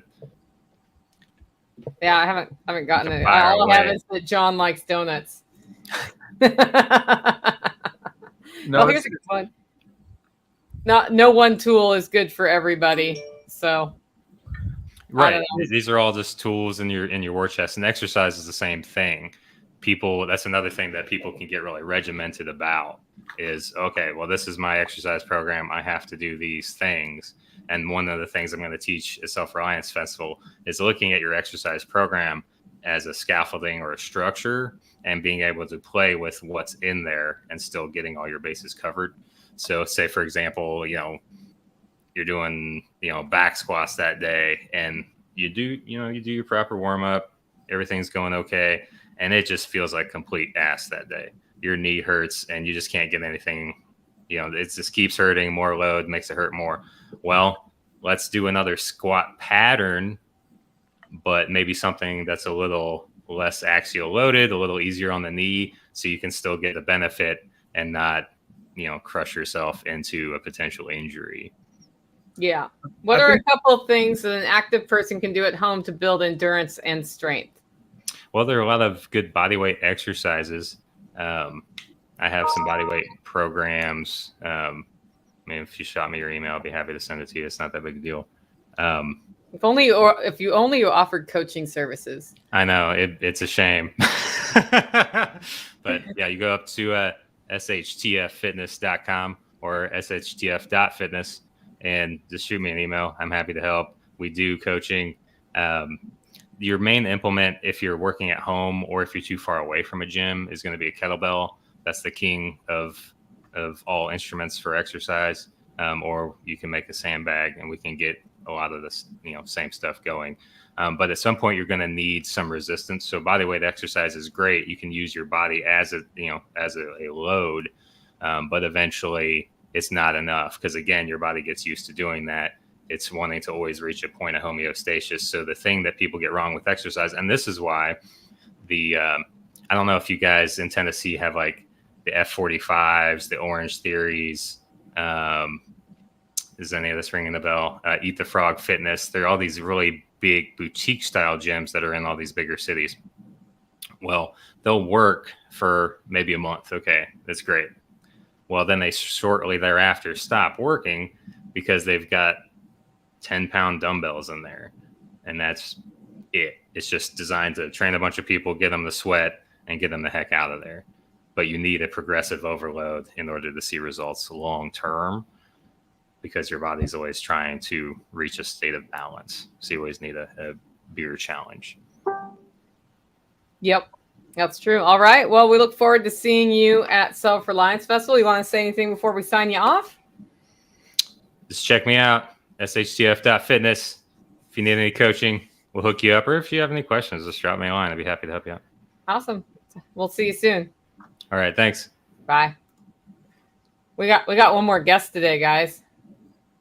Yeah, that's cool, man. You know, one thing, it's funny that, we were just talking to him, because if you look behind me, those woods over there, I've been doing kind of a derivation of what I guess to a certain extent, I kind of disagree, because I need that level of regiment. Like John, like I learned from him, where if I don't lift in the morning, then all day long, it's going to be like a monkey on my back. If I don't make that the first thing or one of the first things I do, it's going to be a problem.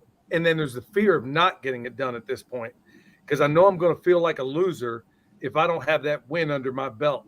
So what I've been doing on like cardio days is I go over there the day before I'm going to do cardio. I'm over there chopping wood in the woods. And instead of using any kind of vehicle to get it out, I'm carrying it out to the porch where I'm at. So I'm like, okay, I'll do this for 45 minutes and I'm going to do it as fast as I can. I'm going to carry that, or maybe I'll even use a wheelbarrow. So you can overlay. So I'm getting firewood that I need for the winter, at the same time getting myself a pretty bomb cardio workout, sweating like a runaway slave when it's all said and done, and, accomplishing 10 things. But I got to have that level of regiment, especially on lift day, because if I don't, it's too hard for me to not, then I'm going to replace it with things that probably shouldn't be replaced with. Like I said before, I never had an excuse for never brushing my teeth. You're never going to catch me with another excuse as to why I didn't work out. Well, I mean, I think there's a difference between what he means by regiment and habits, right? So for me, the morning routine is key to my success. And what I organize happening in the morning in the order it's in is how the rest of my day goes well. And when I vary from that, then I'm screwed. And if one of those things is exercise is in this slot for the same reason, so it gets done, that's great. If I don't exercise in the morning, it's a 40% chance it'll get done at that point, right? But that's why the thought of the walk even started, because I knew if I didn't walk first thing in the morning, then I wouldn't do any exercise the rest of the day. Well, I'm finding myself also like this morning. Got up early, like we always do. We're farmers, so we get up early. There was one little thing that took me off my routine, so I didn't work out before. But then I'm like, okay, man. I mean, people can use this however they want to. I just keep putting it in the back of my head. And Michelle reminded me too. Now she's a person. She works out like nobody's business, and she's just built that way, and she's a hard worker. But she was like, she said it to me the other day. She says, when this Self-Reliance Festival's over with, you're not going to go back the other way, are you? You're not just doing this to avoid John talking about you, are you? No, because there's another Self-Reliance Festival coming in 4 months. Where's Michelle training at? She trains right here, man. I'm telling you what, man, she'll go run in town, armed, of course, because you never know what fool may come jumping out of the woodworks. So she runs in town. She runs up and down this mountain. She works out. We got a gym. I mean, nothing like what you have out there, but she bought a kettlebell, and now she's working on that. But now she's had to adjust her diet because she feels like she got entirely too thin. And so now those red beans and rice been missing her. So now she's been replacing some of that stuff because she feels like that. She's like, okay, now I've crossed over to the point where I'm no longer strong. And now I'm getting weak because I'm way too thin. I'm like, all right, pack it on, baby. But, she's got more curves than a goat pass, man. She'll put it in all the right places. Yeah, she's a beautiful woman. That is for sure. You guys will see her soon. Okay, our next guest, our last surprise guest of the day. This has been fun, like rolling people through here. We should do this more often. We got Spags Unfiltered. Hey, hold on. Kill that guy. What? Not Spags, the spammer in here. Knock that guy there's out. a spammer. Sorry. I was like, come on. I'm like, why do I got to kill? He's lucky that I literally can't push a button that kills him. Like, Bobby, what did you do this time, man? I don't know. Everyone What's Oh, up, man? wants to blame He's me having for a- things. Yeah. Sorry, Is I'm. my video real choppy for you Yeah, guys? it is for some reason. It's like your internet's, you know. Anyway, maybe turn off your. I don't know. Is he frozen completely? No, I see him. It's been freezing for me. Yeah. For you We're having a problem with guys Spags. for quite a Spags, while now. log out, log back in, see if that fixes it, and we'll vamp. Maybe it's that spammer that's doing something, man. I don't know if you guys are seeing this, but this He'll be back on another account here in a second. I know he's been hitting John every time. is that. I watched you guys contend. It's like the same name that was on Billy Bond's channel the other night when you had John on. Well, So- Billy blocked him on his account. That's how he still has the accounts to pop up on this feed. Yeah. So I got no access to the guy. that's okay. I blocked him everywhere. The blocking wasn't working. So Spags, can we hear you now? No. Okay. Here's what we're gonna do. I see him. Let me now. try to go to my phone, see if that works. Yeah, or we turned your video off. Yeah. Yeah, he was choppy on Billy's too. All right, guys. Well, while we're waiting for Spags to come back on, Spags is coming to talk about he's been a really empowering person in my life since I met him. And one of the things we talked about a couple weeks ago was cross promoting our events because they have an event right before Self-Reliance Festival called the Midwest, what is it? Midwest Prepper Meetup. Is that what it is? I think that's what it is. And so he and Life Done Free, so Tag from Life Done Free. In fact, if Spags can't get on Tag, do you want to come on if you're still listening to this? If so, write in the comments and I'll email you the link. They've got a festival right before this, and we started talking. And we're like, why don't we start doing these more in collaboration? Because there's, we can overlap the Midwest with Tennessee. It's not that far away, and we can do a lot of fun stuff. So that's why Spags was coming on to talk about that. So we'll get to that. But I don't know. What do you guys want to talk about while we wait for him? When is spring SRF, John? I don't have a clue. No idea. I know you It's got all- some Is there not a winter one? stuff planned.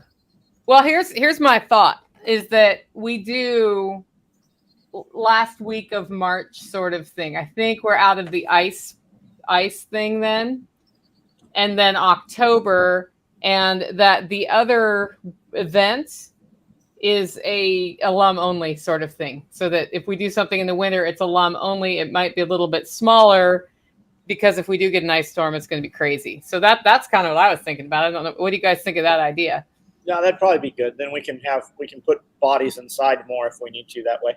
Yeah, like cots in the garage if needed. You know what Well, else is no, cool? not that. I mean, Not just more people inside. Yeah. What else is Yeah. cool is nothing else is going on then. Every homesteading festival, there's very few festivals of this type that are going on in the dead of winter or anything like it or anywhere thereabouts. Things don't really start kicking until about April. Yeah. Yeah, and my event here is the last weekend of April. So if we kind of go last of March, that gives 4 weeks in between. So I don't lose my mind. I'm kind of like, do we do March or do we do May? March or May? May, the oven starts turning on. I think June was a bit warm. So I don't know. But it was Amanda's birthday. So that was fun. Oh, Midwest yeah. Preparedness Project. Joshua, thank you. What's the website for that? I'll throw it up there. Throw it in the comments. See, that's another cool thing about that freesteading.com is that we could be able to coordinate our events because there's a lot of events that are stepping on one another that they don't have to be, or maybe Yeah. they're in too close a proximity to one another to where I've had people reach out and say, look, I would love to go to both of them, but they're spaced out at just a time Yeah. where I can't take vacation day to hit them both. So through that freesteading.com, I'm hoping we can coordinate in the future our events a lot better to where we're not stepping on one another. There he is. Is There's it working now? Yes. You're live. Hey, Spags, tell us who in the world you are and why you're here. Dear Lord, it doesn't have a trigger. I don't know how to work it. I have no idea what was going on. Sorry about that. Did you reset your whole internet connection? I reset everything. Yeah. That's So sometimes. thanks for having me, by the way, now that you can hear me. Sure, no problem. So, talk to us about the Midwest Preparedness Project and all of that stuff. What are you guys doing there? Yes, next week, actually, September 28th through October 2nd, we're putting on the Midwest Preparedness Project. It will be a 5-day event. The first couple of days generally are for the hardliners who come out with their RVs or tent camp for a few days before things really kick off. The real meat and potatoes is going to be on Friday and Saturday. We have 6 classes and workshops across that. We have a handful of special events. One's called Barter Town. No cash allowed. Everyone sets up on all these different picnic tables and they put all their stuff out and everyone walks around and does this kind of, Barter Town exchange, for a couple of hours. We play the conflicted card game around the fireplace on Friday night. There's going to be a seed exchange, all kind of cool stuff like that. And we give away a whole bunch of prizes at the end of the day on Saturday. You can buy opportunity tickets to get these prizes, and then all those resources That's go a back. good name for that. Yeah. Opportunity tickets. Gaming commissions. I am stealing that. 100% stealing that for next week. They're opportunity tickets, Yeah. Because you can't say the dreaded R word in a free society, apparently. No, you can't, because that would be scary. Right. The crazier shit is it will be somebody in attendance that will want to make a big deal about it. Oh, everybody you're probably right. wants to fucking tell on everybody. Well, yeah. Well, we live in a society where being a narc or a rat's become encouraged. It's Yep. Imagine how their life's going to be if society does collapse. You're not Yeah. wrong. So Tabletop Farm says, I wish I could be 2 different places at once. So do I. That's why we've been talking with Spags about not doing this to each other next time so we could work together. Yeah. But it's, if you can't get to Tennessee and you're in Kansas, then it's right there. Right. The shorter drive. Northeast of Topeka by about 20 minutes. It's up at a place called Topeka. Perry Lake. Yeah. That's a pretty Yep. nice lake too, man. We used to hang out there before. I know Bobby from way back, y'all, and he knows I'm telling the truth about that 500-pound dude. Dude, you said that earlier, and I'm like, oh, God, that happened exactly real close to where we're going to be doing this event. So, Yeah, I was there for that. In fact, dude, I remember that dude was so filthy. You can ask William if I'm lying, dude. When he hit the ground, you could literally feel it in your feet when he fell and about went off that mountain. Yep. Me and Boone got a hold of him. I grabbed a hold of his leg, and I washed my hand off in Perry Lake. My hand smelled like hot garbage for 2 days straight. You could not wash off the funk that was coming off that guy. you've ever seen those videos where they cut down an old cedar tree and the tree falls and then the yellow dust just kind of sits there for a minute, then it falls? It was kind of like that. I never seen anything like it, dude. And then they were wanting to feed everybody. I was like, dude, I'll chew off my arm before I eat anything coming up out of that cooker. Yeah. Yeah. That's not keto. Okay. Okay, Spags. What is Spags Unfiltered, by the way? And what's that all about? Oh, it's just my personal brand of bullshit. It's my YouTube. I have a website that I'm in the process of developing. I've got a few t-shirts out there. I've been in the preparedness community for over 20 years. And I used to have a business here in Kansas called Kansas Prepper Expo. Well, that was during the Obama years. And then the word prepper got taboo. So we switched it over to full spectrum preparedness. And then that became taboo. And then 2016 hit. All of a sudden, everybody stopped giving a shit about being prepared for anything because they thought the Great White Hope had showed up. And then 4 years later, everyone's scrambling again. And I'm kind of just sitting here like with Billy, like, well, we've been here the whole time, man. So that's pretty much what Spags Unfiltered is. I'm not going to bullshit you. I'm not going to lie to you. I'm probably going to offend you. But you know what? When you get offended, at least your brain's doing something other than watching Dancing with the Stars. So screw it. Get offended. Getting offended is great because it's an emotional message that you should look at what that person is saying and decide, is it actually offensive, or do I have do I have some sort of a blinder on Right. that I need to examine and ask myself critical questions? Because it's very easy to just toe the line on freedom and all that stuff, but sometimes it's good to ask why, and is this really true? And that's something that it's a habit we all fall into. You shorthand by going to the talking points, right? Well, sure. I mean, there is safety in being part of a clan or a tribe, right? And it was so much easier when we were all lockstep Republicans or Democrats or whatever the hell we were. Once you divorce that mentality and become independent, it changes everything. And then all of a sudden, everything becomes offensive to anybody else around you who used to be in your tribe. But I prefer a non-safe life. I like the dangerousness of freedom. Yes. Freedom is dangerous, and thinking for yourself is more dangerous. Okay, so we're gonna be nice about this. So Callie is saying they want you to compost your dead to grow food. Billy, would you eat food composted that from human compost? It's funny. I covered that in the Permaculture Pimpcast, that very topic last night in our episode that came out last night. And what's curious is that Charlton Heston movie, Soylent Green, came out 1975, and it took place in 2022, and they were essentially making Soylent Green out of people. So here we are in 2022. So you basically have, if you cash in California, I guess you can be put in the mausoleum, you can be put in the ground, you can be put in the furnace, and now you can be put in the garden. And I mean, as far as the level of depravity and how far this stuff will go, I do not know. I mean, we're probably eating humans right now every time we drink a Coke. I mean, who even knows? I mean, the extent to which this depravity has gotten can only be healed by the crucible of hard times. I mean, very famous authors have said this over and over again. Sadly, I think we're going to get there eventually. When, I don't know, but I'm ready for it no matter how it comes. At least I think I am. But when it comes to this whole thing of composting people, I really don't. I don't know where the bottom is. I really don't, because where's the dignity in death? Go to any. If you doubt what I'm saying here, and Bobby, I'm right when I say this, because you're a soldier too. If you go, I worked at Leavenworth Hospital, VA hospital. It is falling down around itself. They couldn't give two dead flies about those veterans coming in and out of that place. Go drive a quarter of a mile over to the cemetery, and you'll realize, just like at Arlington and every other national military cemetery, they care more for the dead than they do the living. Mm-hmm. That's the kind of, everything is dressed, perfect rows, not a weed there, manicured beyond imagining. Looks like a French garden.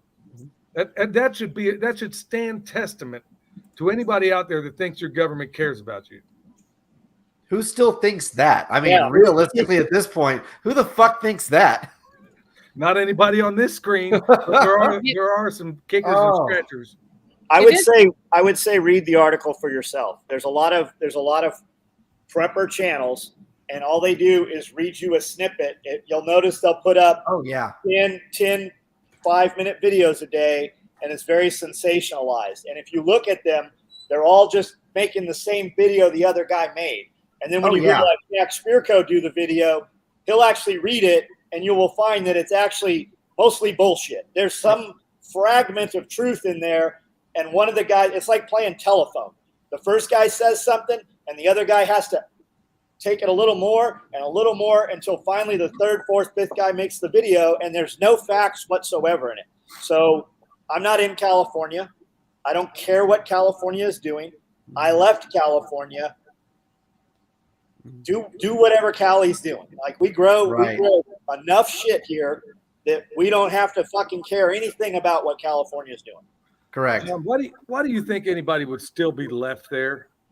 I mean, with all the weird stuff it's going on. It's a trip, man. Every time I say get out of California, people lose their fucking minds. And it's people that are watching the videos where I'm saying it, right?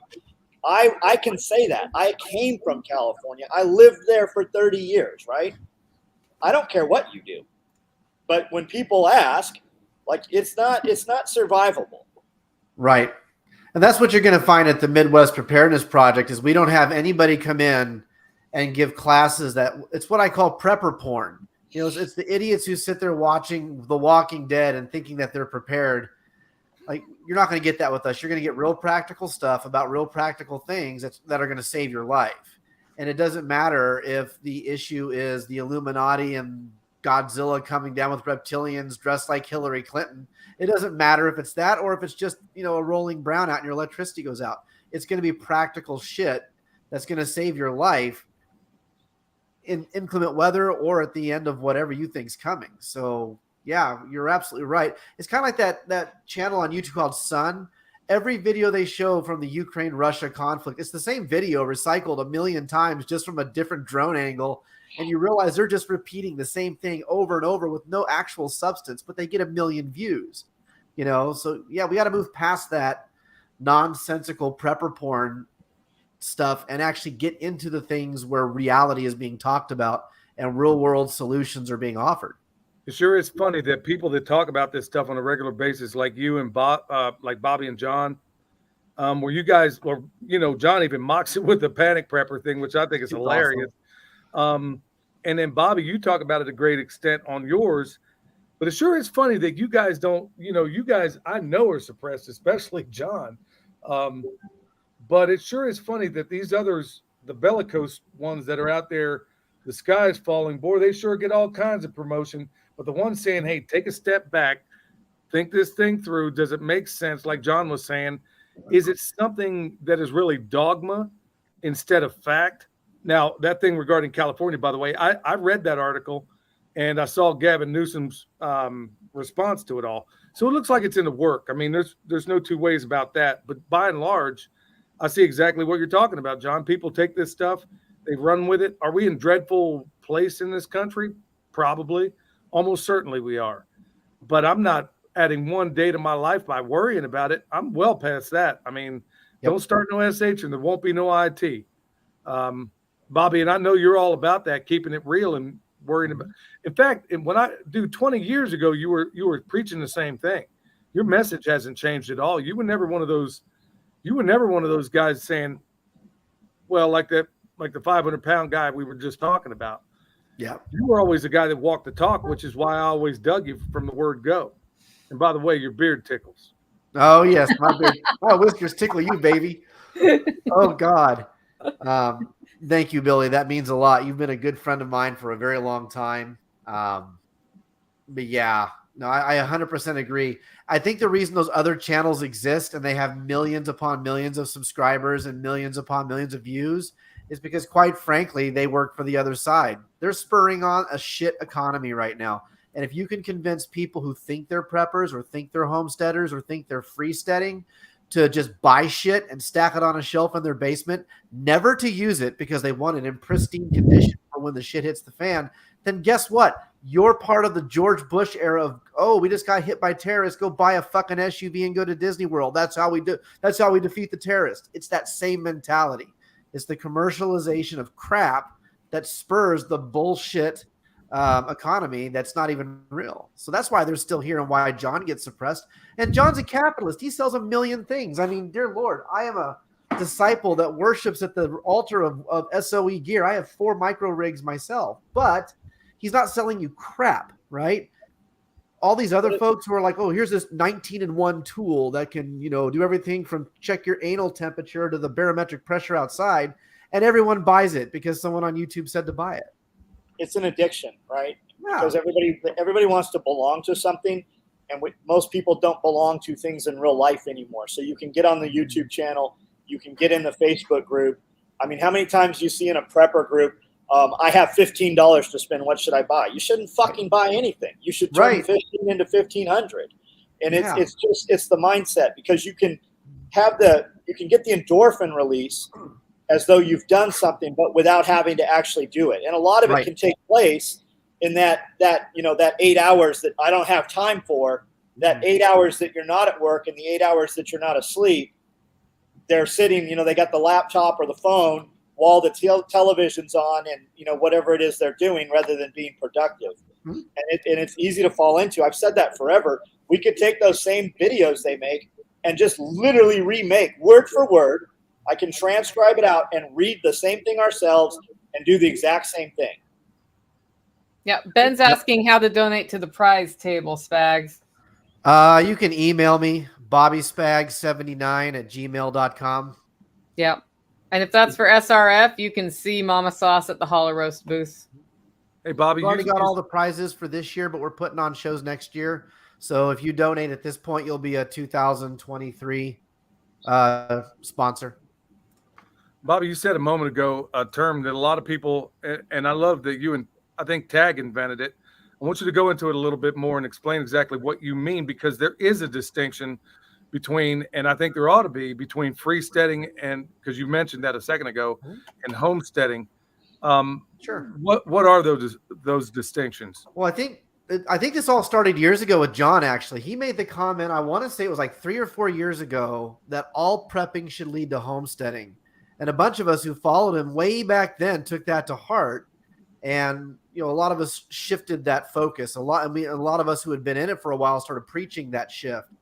Well, now we have freesteading, which is moving past homesteading. It's not only being a homesteader, which instantly puts you into the preparedness category, but freesteading starts to remove all those thumbs that are shoved on you by the current paradigm we operate under. So, yeah, Tag from Life Done Free, by the way, great channel, great dude. Him and I are actually really good friends. I consider him to be one of my mentors in life. He's taught me a lot.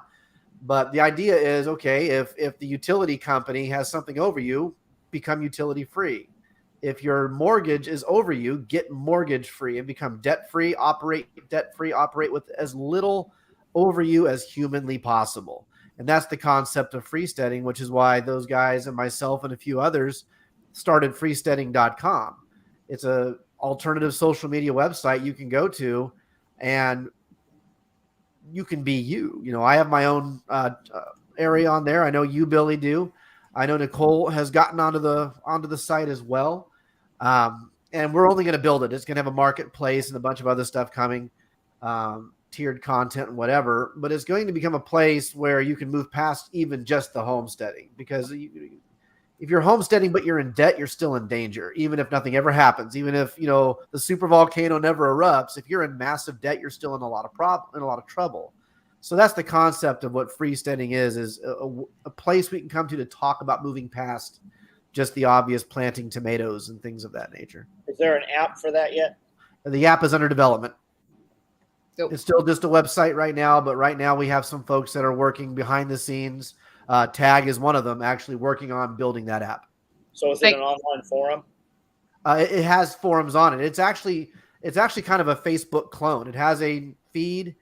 It has groups like Billy and myself are both community leaders on there. You can actually join a community leader group, and that gives you direct access to these content creators where you can ask them direct questions and things of that nature.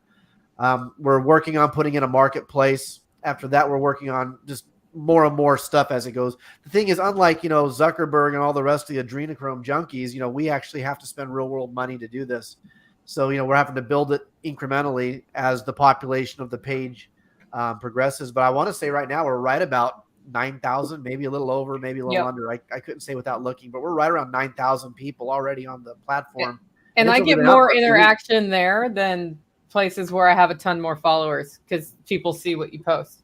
Sure. I love one of the many things I love there is the fact that it has a calendar, because this thing where because we don't have a central place.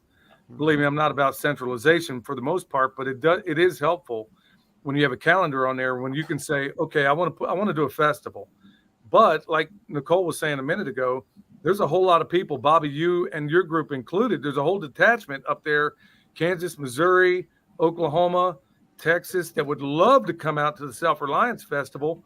And it's the other way too, where I was planning on going to yours, but we got this overlap. Sure. So we can avoid a lot of that when we have a calendar of events on there, and we can schedule these things where we can marshal all of each other's people, and we can cross-pollinate with other groups. And that's exactly what we got to be doing. That's why I'm so hot about this website. But I also want to speak real quick. I love the evolution that you and Tag, or mostly Tag, has made from homesteading, because there's a whole lot of in-debt homesteaders out there. Have no fear on that score.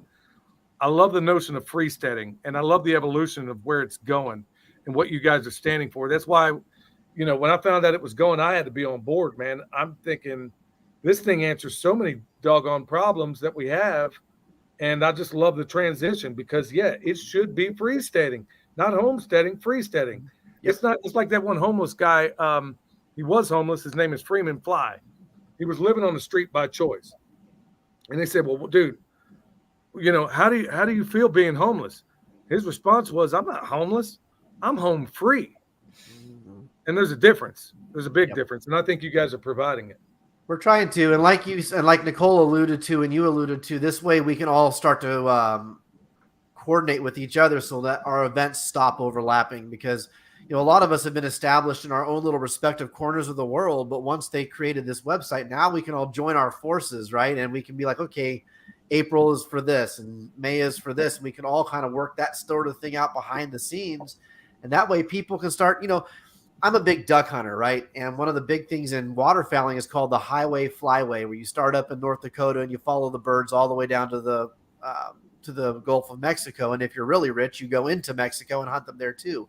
Well, we can do the same damn thing, right? Like, we can create this culture where all of our little respective regional areas create these clusters, and then people can start, all year long, follow the trail, go back and forth, coast to coast, north to south, whatever. Appalachia to Rocky, if you want to avoid the coasts, whatever. But we can make it where everyone has the ability to start participating in so much more of these events that aren't just, commercial bullshit things where we're trying to get you just to buy another magazine or something. So Tabletop Farm said fear is one of the easiest ways to control the sheep. I agree with you. And I think it's even way beyond that, right? If you operate in fear all the time, you're going to have, it's almost like you can't operate in positivity if you're operating in fear. You cannot achieve a higher level, and you cannot, whatever it is you're meant to do or whatever it is you want to accomplish, you can't do that if you are programming yourself constantly out of fear. You're not going to be rested. You're not going to have full mental capacity, because you are just, it's that fight or flight, constant. And if you're sucking off of that, you are becoming desensitized to it. You're not going to operate in the manner that you need to accomplish anything great in life, because you're constantly back there. I do it. I listen to Pinball Preparedness and Southern Prepper and all those channels. I did it for years. I would every day see what's being said, right? Oh my God. You know what would happen if you turn that shit off? Turn off all of it. Don't watch any of it for 3 years. You know what would happen? You would have had a lot more shit done in the last 3 years. And if we really believe any of that's happening, I'm 50. Every day there was something that's going to wipe out the world. We just have access to the bullshit more, so we can see it from 20 avenues without having to read it in a newspaper or a magazine. So every day of my life for 50 years, something was going to wipe out the world. So if we really believe that that's accelerating, wouldn't you be better off figuring out how to make more money so that you can actually do something worth doing rather than buying a bunch of trinkets and bullshit? 100% agree, man. If half these people actually believe the things they claim to believe, they wouldn't be living the way they were now. They would be doing fitness too. Yeah. It's free. Or at the very least, a good chunk of them who are just really materialistic folks, they'd be in Vegas snorting cocaine off the tits of strippers. They wouldn't be out there with a compass and a Pharaoh rod if you thought the earth was ending in 3 weeks. Point out, if we really believe the things that you're typing out there, right, and you're sending them to 20, 50, 100 of your friends, if you really believe that, why are you still paying your fucking property taxes? Right? Why'd you pay the IRS? Because you're not fully convinced. Right. I agree 100%, man. You want to watch some shit? Didn't one of the moons on Venus just crash into Venus and the planets wobbling? Didn't it lose, like, some planet just lose a bunch of its rings? I mean, the answer is yes. The answer is I don't know, but that sounds like something I do want to watch. Yeah, that's something fascinating. That's what I'm talking about. That's something, I think there's those of us also, and I think, John, you can also, I didn't always have that ability to be able to delineate between what was a BS and what was real all the time. And I was in that heightened state of, I can call it anything, but I'm going to call it what you called it. And truth is, it's fear, foolish fear, irrational fear, like you said, that if I want to do, like I say permaculture is my passion, and it is. I mean, I live for it. I eat, drink, sleep it all the way. But at the same time, one of my other big passions is getting kids rescued from child sex trafficking. And what I learned from you is that if I'm going to be able to enhance my ability to do that, then I got to make money. Yep. If that's my passion, if it tears the life out of me to know that this is happening to these children, then like you told me, it's my obligation to be able to put as many of my resources. If that's what I'm passionate about, then I have got to make a living that pays for that. And that's the transition I made. So you can either take this stuff, turn it into anger, which turns it into productivity, at least in my case, and then turn it into rescuing people. So it's all a matter of how you use it. But there are too many. I mean, I used to be one of those people years and years ago where and I think it goes right back to that fear. If I didn't see my way out of it for the longest time, now that I'm out of it, I'm like, okay, man, you know, I'm done. I've done all I know how to do.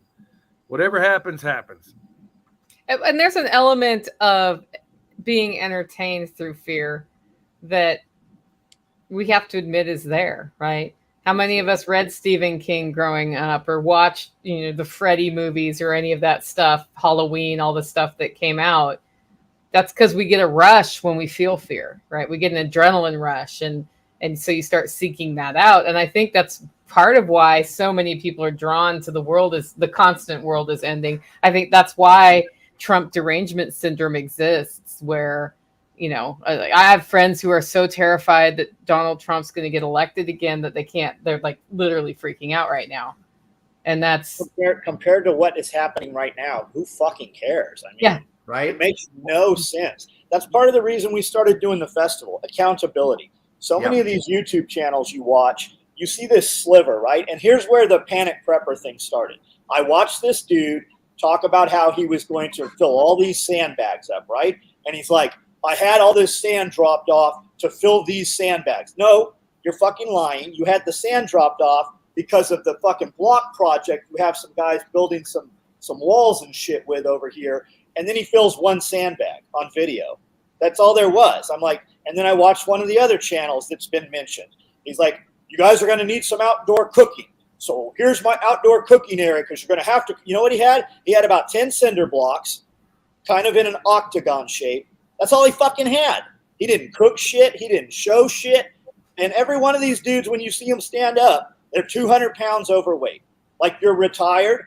You report the news with the slant that your audience wants to hear, but there's no actual accomplishment. There's no achievement. So when we started, like we had 2 or 3 parties during COVID, hundreds of people showed up. I'm like, Nicole, everybody showed up. All they wanted to talk about was aquaponics and garden and homestead and greenhouse and the pond and water catchment. I go, I think we should do something. There's something to this, right? I have a completely different audience. Let's mash them up, bring the shooters and the meat eaters with the homesteaders, and let's try to, you know, merge them. And somebody had asked about Bear. Bear's doing the shit. Like you actually see it. I know Bear. I've been around Bear a dozen times. Like I know the dude. He's been here for hours. I know Bear. And there's not, most of those dudes doing those channels, they're not doing any, if the dude's not showing you the projects, he's not doing the shit. But he's the guy making the most content. He's pumping 10, 15 videos a day. that's what he's doing. Yes. You know, it's funny John mentioned that because also that was part of the reason, like, you know, when we're, okay, so I could talk all day about butchery, but, you know, until I got out there and did it, then, you know, people are putting their hands on it. Now we train some people that they may not be fluent, but they're at least conversational at butchery. You know, the last class we did, the swale class, you know what? There's a whole lot of people that are trained and feel like they're capable of putting in a swale. After this weekend after next, we're going to have a bunch of people that really feel like, you know, I don't know how many you said signed up, Nicole, but you take the people from the last class and this one, they've come there and they've become equipped. But going back to this fear thing where you said people have an addiction to it, I never thought about it that way. You're talking about like some of the scary movies from like the 80s and whatnot. I mean, I'm sure they have new ones now. I just don't pay attention. No, but I mean, you ever notice that none of these movies happen in a black neighborhood? You ever notice? I'm telling you what, A.T. rolls up in a black neighborhood, that story's going to be 5 minutes long, especially in the hood. I'm sure that some of our audience is young enough that they never listened to Art Bell live, right? I was listening to Art Bell every single night, and it was Gordon Michael Scallion and the Ring of Fire and all these volcanoes are going to go off and a meteor's coming and all kind. Like it's the same shit before YouTube existed. Like I met Art Bell several times. We built gear for Art Bell. It's very entertaining. It's very thoughtful. Maybe there's some of it, like we know some of it's there, right? But none of it's killed us yet. And if I'd never listened to Art Bell and I wasn't listening to this thing, I would never know any of the, like the COVID shit didn't affect us here. It didn't affect us. Yep. Man, I miss the fear of peak COVID. March of 2020 was the best month ever because I could get on the road and go 90 miles an hour and there was nobody in my way, including the police. They just left you alone. You just kept, you got to where you were going quick. God, I miss that. I have no idea who Prepper Nurse even is, Karen. I've never heard of him. Yeah, I haven't either. Sorry. I'm not prepared to answer that question. I do want to just speculate on who and why the world is ending person who keeps spamming these channels is. Like, that's the same person who was on Billy's channel. Is that somebody who you pissed off, John, because they didn't get their order fast enough? Well, the craziest thing is, imagine how miserable a person's life is that they have 10 fake YouTube channels just on standby to come shit, just talk shit. And imagine what little conviction they have that they won't use their own name. And typically that's because it's somebody that one of us actually knows. Mm-hmm. Yeah, that's just a new one to me, that it's that involved. Well, that just means you've unlocked the new achievement levels. All that means. Yeah, that's just crazy. I think I finally blocked all of that person's profiles on my account. You'll have some more. I know. They need a day to set it up, though. I mean, you got to set up the new email and verify it and get it all going. Yeah, you just buy accounts. They buy them. That's a lot of effort for nothing, though. I mean, Jesus, man. Can you imagine how much better your life would be if you took all that time and effort and put it into something like, I don't know, teaching your kids something? Or like, I don't know, a fucking job? Well, cooking meals from scratch tonight? What's that? Super Hey, Bobby, easy. hold it 10 closer. minutes is all it takes. Hold that thing closer, Bobby. I'm not sure if it is that who I think it is. Oh, Greta. Get you. that's my puppet I use for my shows a lot. Hey, how dare you? We had her green screened. We had her green screened into a video we did a few years ago. I got to ask, John, are you going to get any more Cockdozer stickers made? I've got to get one of those, but they're always sold out. I don't know the answer to that. I'll look and see if I have any. Yep. Okay, here's a question. Is the local sheriff's department friendly to SOE and SRF? I had dinner with the local sheriff a couple weeks ago. We are friendly. It is not the sheriff, though. It is most likely somebody else in government has asked the state troopers to come over. Yes, we're friendly with the sheriffs. Yep. Okay, that's good to know. I am outspoken in the community. For instance, today on a local Facebook group, we have all these people who have moved here from other cities, and there's this turmoil that we don't have bowling alleys and a YMCA and all these things for children to do. And I said, well, a YMCA is a franchise. You have to buy that. A bowling alley is a business. So there's a lot of good idea fairies here. You should probably take your money and run that as a business. The difference is when you click on most of the people having the conversation, they are welfare recipients. They are not businessmen. They are not even employed. So they've moved here. They've left a city for some reason. And now they want to turn this into what they've left. So that's probably a piece of it. Yep. Yeah. Okay. This is a very important question. If you have a great radio face, is that a good pickup line? That's for you, Billy. Honestly, I mean, that video I did the other day was more about it. Honestly, it was a result of it was a conversation I had with a friend of mine, a good friend of mine, who basically is having a pretty tough time finding a good homestead hunting. And so it was more of a joke than anything. I mean, it wasn't anything, but I understand you're joking as well. Look, y'all, I mean, the thing is, I better address this because I got a lot of emails about it. Look, I know there's a lot of lonely people out there, but I think John said it best at the, in fact, he said it a number of times on the live streams that I've been there. Look, if you're waiting for some apocalyptic whatever to unfold before you go looking for somebody, yeah, you might have a whole lot of game if everybody's starving and you got a 50-pound bag of rice. That's foolish, though. Honestly, like John said before, go to the Self-Reliance Festival. If these are where your interests lie, then go to the place where those women are likely to be. Like me and William were at the booth at the last Self-Reliance Festival, and so I was joking with Nicole. He had a toothpick. He's like, yeah, look at that Nicole up there. You know her? I said, yeah, I know her. He says, you gonna hook us up? I don't know if that was the same guy talking to John, but he came over to the booth and had us rolling. And I said, well, and I was watching this dude. He never once, you were standing by the door next to the guy that had that two-story thing of hooch by the front door in the John's place. He was sitting there watching, and then he walked away, went to the Porta-John, came back. Never once. I mean, you were kind of over there like getting out of the heat for a minute. Dude had an open opportunity to come up and say hi.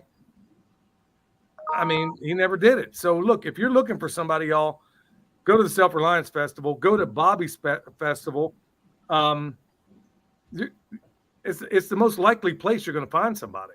If you want a girl that you're going to read scripture to and quote Bible verses, you should probably find a chick that likes the Bible. You probably shouldn't get her from a strip club. You want somebody that's going to homestead, you should probably go to some place where there's homesteaders. You want a chick that's going to go mountain biking and kayaking, go to REI and pick her up. She's going to have hairy-ass armpits, but you might be able to get her to shave. Like, you have to go where those people are that have the interests.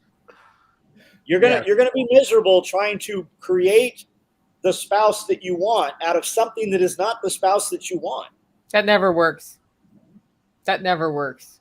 Nicole, My answer, when they constantly ask, well, what about? I'm like, you married the wrong fucking bitch. You married the wrong one.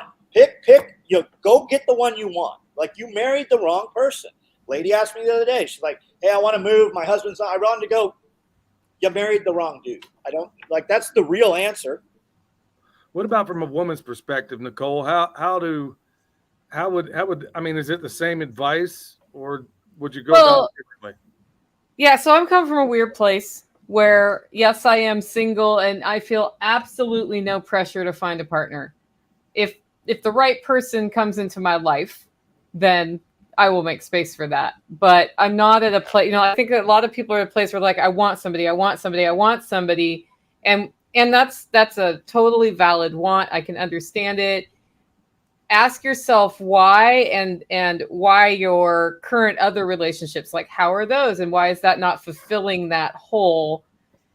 And maybe think about going to a psychologist and working through boundary issues or whatever it is, because when you get to the place where you're happy in your life, I think it's easier to find somebody else who will be a true partner to you, because we all go through ups and downs and we have to support each other. So, so there's that piece. So I'm always like, I don't know. I want to get to know somebody, without necessarily the intention of anything until we know if there's an attraction there, great. But I won't get to know somebody who doesn't talk to me. And if you're too scared to talk to me, we are not compatible. If you are too scared to talk to me right now because I'm a personality, we are not compatible because I'm a strong personality. And I will need somebody in my life who, when I say some bullshit, is not afraid to say, that's some bullshit you just said, Nicole. Right? Isn't that what we all need? You can't be the man that slays dragons, then you're certainly not the guy who's just going to walk up and talk to somebody. You can't. If you're playing Dungeons and Dragons on the weekend, you're probably not going to walk up and fucking romance Nicole. Like, you got to be a strong motherfucker to even be friends with Nicole. Wait a minute, you saying she's not into like the 27-sided dice? Like, you can't come up. I might play D&D. I give it a shot. I used to do it years ago, but yeah. Bobby, you can be a strong man and play D&D. I don't care. Now, Bobby's into blow-up dolls and stuff like that because people were asking.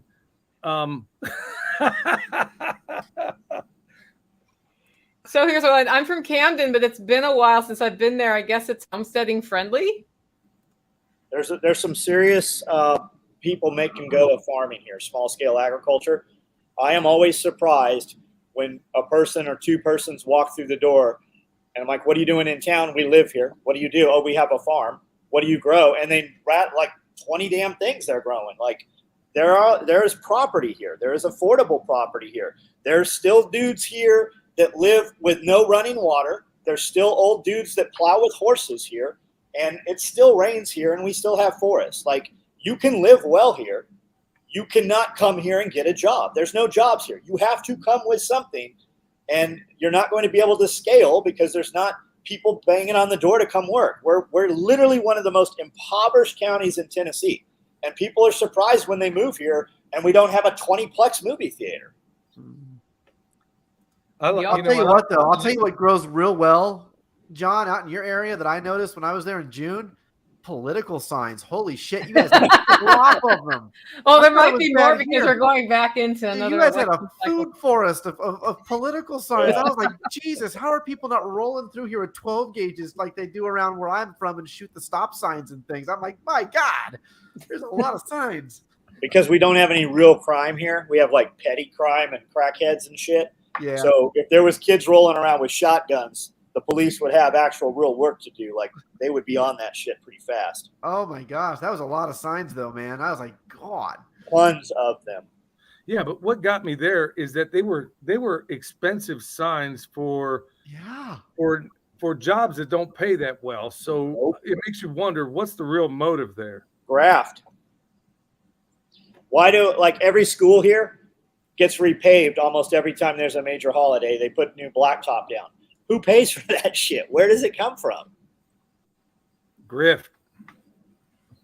Awesome. Okay, I have a question. I have a statement from Tori that I thought I wanted to talk about. I saw it earlier. I don't know if she's still on. She listens to my podcast, so she'll get the audio of this too. I ordered a pressure canner and have no garden harvest to can. So this year's been a hard gardening year. And when that happens and you're excited to can, it's time to go out and see who vegetables in your area than you. I do it all the time. I grow a lot of my food. I also spent about $150 on other farmers' surplus this year and put it in jars on my shelves because green beans in particular, didn't grow as many of those as I wanted. And I like having canned food. So Tori, if you want to use that canner, go to your farmer's market and see, I don't know, depending on how your season rolls where you are, there might be some people with some surplus that they'll make you a deal on. We go into the farmer's market, Amanda and I, and I'm like, how much for all of your jalapenos? How much for all of your okra? How much for 200 pounds of peaches? And that's what we do. That's where we get a ton of stuff from the farmer's market, even though we grow it. What's up? Billy, you're a little bit pretty. Oh, Michelle. Hi. Sorry, I got roped into this. I'm not really sure why he just told me to sit down. So let's see them guns. I don't have any guns to flex. I've seen them. I'm working on them. Anyway, sorry too. So what does Billy eat ice cream and donuts? What's the real deal? Let me tell you the real story. The real one. He blames me because he says I bake. But I haven't baked in a long time. And if I don't bake, he goes to the bakery and then he gets whatever he wants if I don't make it. So that's the real story. Can you have him bring some bakery here next week? It's not even very good. I'm not even really impressed with that bakery. The best bakery ever is in Kansas City. Dolce. There's some pretty good ones in Las Vegas. Not too far from Bobby. Yeah, what's going on? But you and I know the people eating at that bakery too. No, that's true. But it's good. That's the best bakery. One of these days, I'm going to drive back to Kansas City just to get Dolce. You guys should come back to Kansas City. We'll come up with something where you guys can come visit again. Yeah, we should. Big Al, what does that mean? There's false selling. I think so. I know at my farmer's market that towards the end of the season, some of the farmers will go to the Amish and buy vegetables and resell them. And if I ask them, they tell me. That means that there may be pesticides on those. Got it. Depending, and then some will go to like wholesale grocery chains and get cases of cucumbers and stuff. So that's what that means. Okay. Yeah, we always ask them, did you grow this? Most of them didn't grow it. Yeah.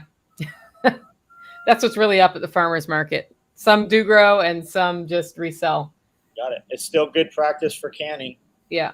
I mean, So sourcing cucumbers without wax coating on them is really hard, unless you get it straight from the farmer. Why would you want to do that? Well, if you want to ferment cucumbers into pickles with the fermentation process, that wax coating stops the bacteria from penetrating in and getting it done. No, don't leave. Anyway, Thanks, honey. we all want Michelle on more than you, Billy. That's where we're at this point. She's definitely, yeah. She's Look at him watching her walk away. You dog. Look at you. hey, bro, Hey, That's girl, good. marry That's a someone good- that looks that's at a you sign the of a way good Billy marriage looks at right his there. wife. yeah. No, I'm really excited because really she's the brains of the outfit in so many different ways. And we kind of forced her. William and I actually conspired to get her to come along with this, because what people don't realize is I may be talented at certain things. All of us have our certain talents, but she is wicked smart at so many more things than I'm ever going to have. And I'm glad she's actually going to be here at this, because William and I conspired to make it happen. And she was looking for all the reasons in the world to not go, until really Amanda kind of talked her into it. And until she met Nicole, when Nicole came here, because she's always thought, I mean, and I'm just going to be frank here, is that a lot of women within the homestead community, man, I don't know how to say this without coming off the wrong way, but a lot of them just don't. Nicole, Michelle, Amanda, and a number of other women that are going to be at this thing kind of look at homesteading, freesteading in the same sort of light. And she doesn't get a whole lot of exposure to those people. So I guess she had a little back and forth with Amanda. And when she met Nicole, she's like, okay, I think I might have found my tribe here. I'm like, I've been telling you this. So finally, she's going to get out here. And if we can get her out of her shell, she's going to knock everybody's socks off when they realize the full extent of really how much I'm a blundering idiot when it comes to guilds compared to her. So I'm glad she's going to be there for that. Right on. Yeah. And I think it's one of the things I love about Amanda. No bullshit and no drama. She's like, this is how I see it. I'm going to call it how I see it. End of story. And Guys want to Yes, email. exactly. They want to email Amanda's email rather than mine, because they think they're going to God. get a softer answer. yeah, No, no, you're in for a surprise. that was the wrong move right Those are there. still some of the greatest videos on the internet to this day, John, where the folks would email Amanda and you'd put them on blast. Those were the best videos ever. Okay, so Josie's asking, this one's for you, John. So if no one wants to work in Camden, is there a niche for someone who likes to work hard to come in and do whatever needs to be done reliably? I think that works anywhere. Yeah. Anywhere at all. Yeah. Anywhere. It work in my county too. Well, make room, man, because honestly, when I'm out there, I'm pretty sure that when Michelle sees it, because we were looking for a Western Command, I ain't just talking here, man. I hope if any, nothing, that's one thing I love about this crowd. Bobby's been this way forever and a day. I don't just talk. I know that everything we've said we're going to do, we deliver, whether it's the swale, whether it's the food forest, whether it's the butchery. And honestly, we're looking for Western Command, so to speak, because there's so much opportunity there. Other people may roll in there and they don't see it that way, but I do. So we're actually going to be looking for something around there. Good. Cool. You should probably come on out this week and just spend some time here early. Well, we That's got it. great. Okay, so guys, I think it's about time to wrap up, and I think Bobby has another I appointment. like how coming up. she just cut you off when you were about to make an excuse. Go ahead, Bobby. Yeah. Well, I'm making Bobby's excuse, because otherwise he was just going to slip off the screen. Let's go runts around the horn and wrap up. Bobby, you start so you can just peace out on us. All right, guys. Well, thanks for having me. It's been a pleasure. Billy, is always great to see you. John, you're a class act. You're one of my favorites. Nicole, I'm very happy I got to meet you. Midwest Preparedness Project. If you're in my neck of the woods, Sulphur Lions Festival. If you're in John and Nicole's neck of the woods. And when you all have a chance, go over to freesteading.com and get the fuck off fuck book. All right. Thanks for joining us, Spags. Thanks for having me. All right, Billy, what do you got for us? Hey, I want to talk to you and John just briefly when we get off of here. I know everybody's got things to do, but I wanted to hit you up about something. But hey, thanks everybody. It's always a joy to be here. I'm looking forward to the next Self-Reliance Festival. And anybody that was wondering, you've been sending emails and stuff like that. Look, y'all, next year, 2023, if you want to be in any space I'm going to be in, look, we're basically the only one we're going to do is pretty much Self-Reliance Festival. In my view, there's other good festivals out there, but there's nothing better. And honestly, that's where my tribe is. So if y'all want to see us, that's where we're going to be, as long as they'll have us. Same. That's the only one I'm going to. We already knew that.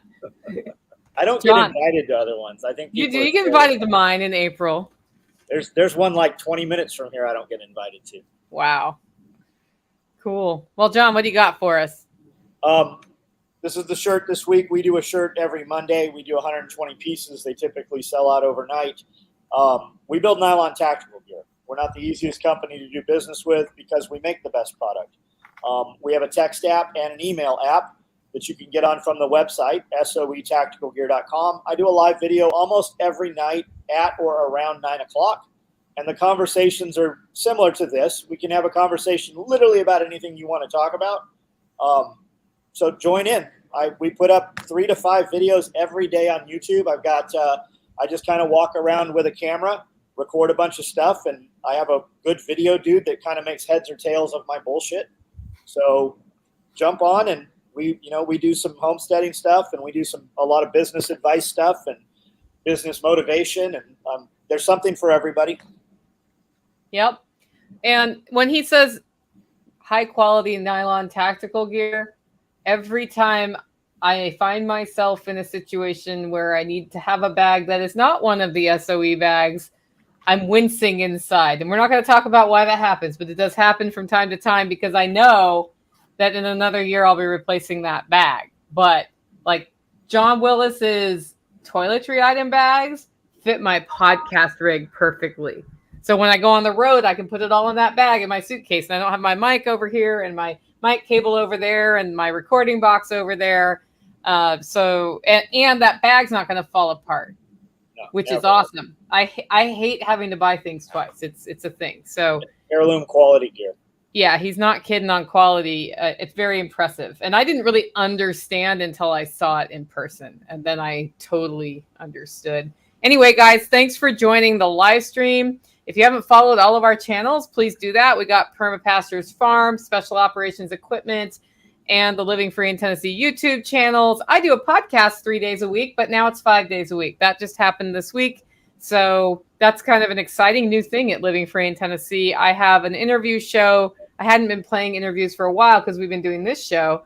Those are coming back. And then on Friday, I record a live homestead update show followed by Q&A. We've divided the Q&A out into other shows. So if you're a podcast listener and want to check some stuff out, that's livingfreeintennessee.com. Also, we are getting close on Self-Reliance Festival tickets.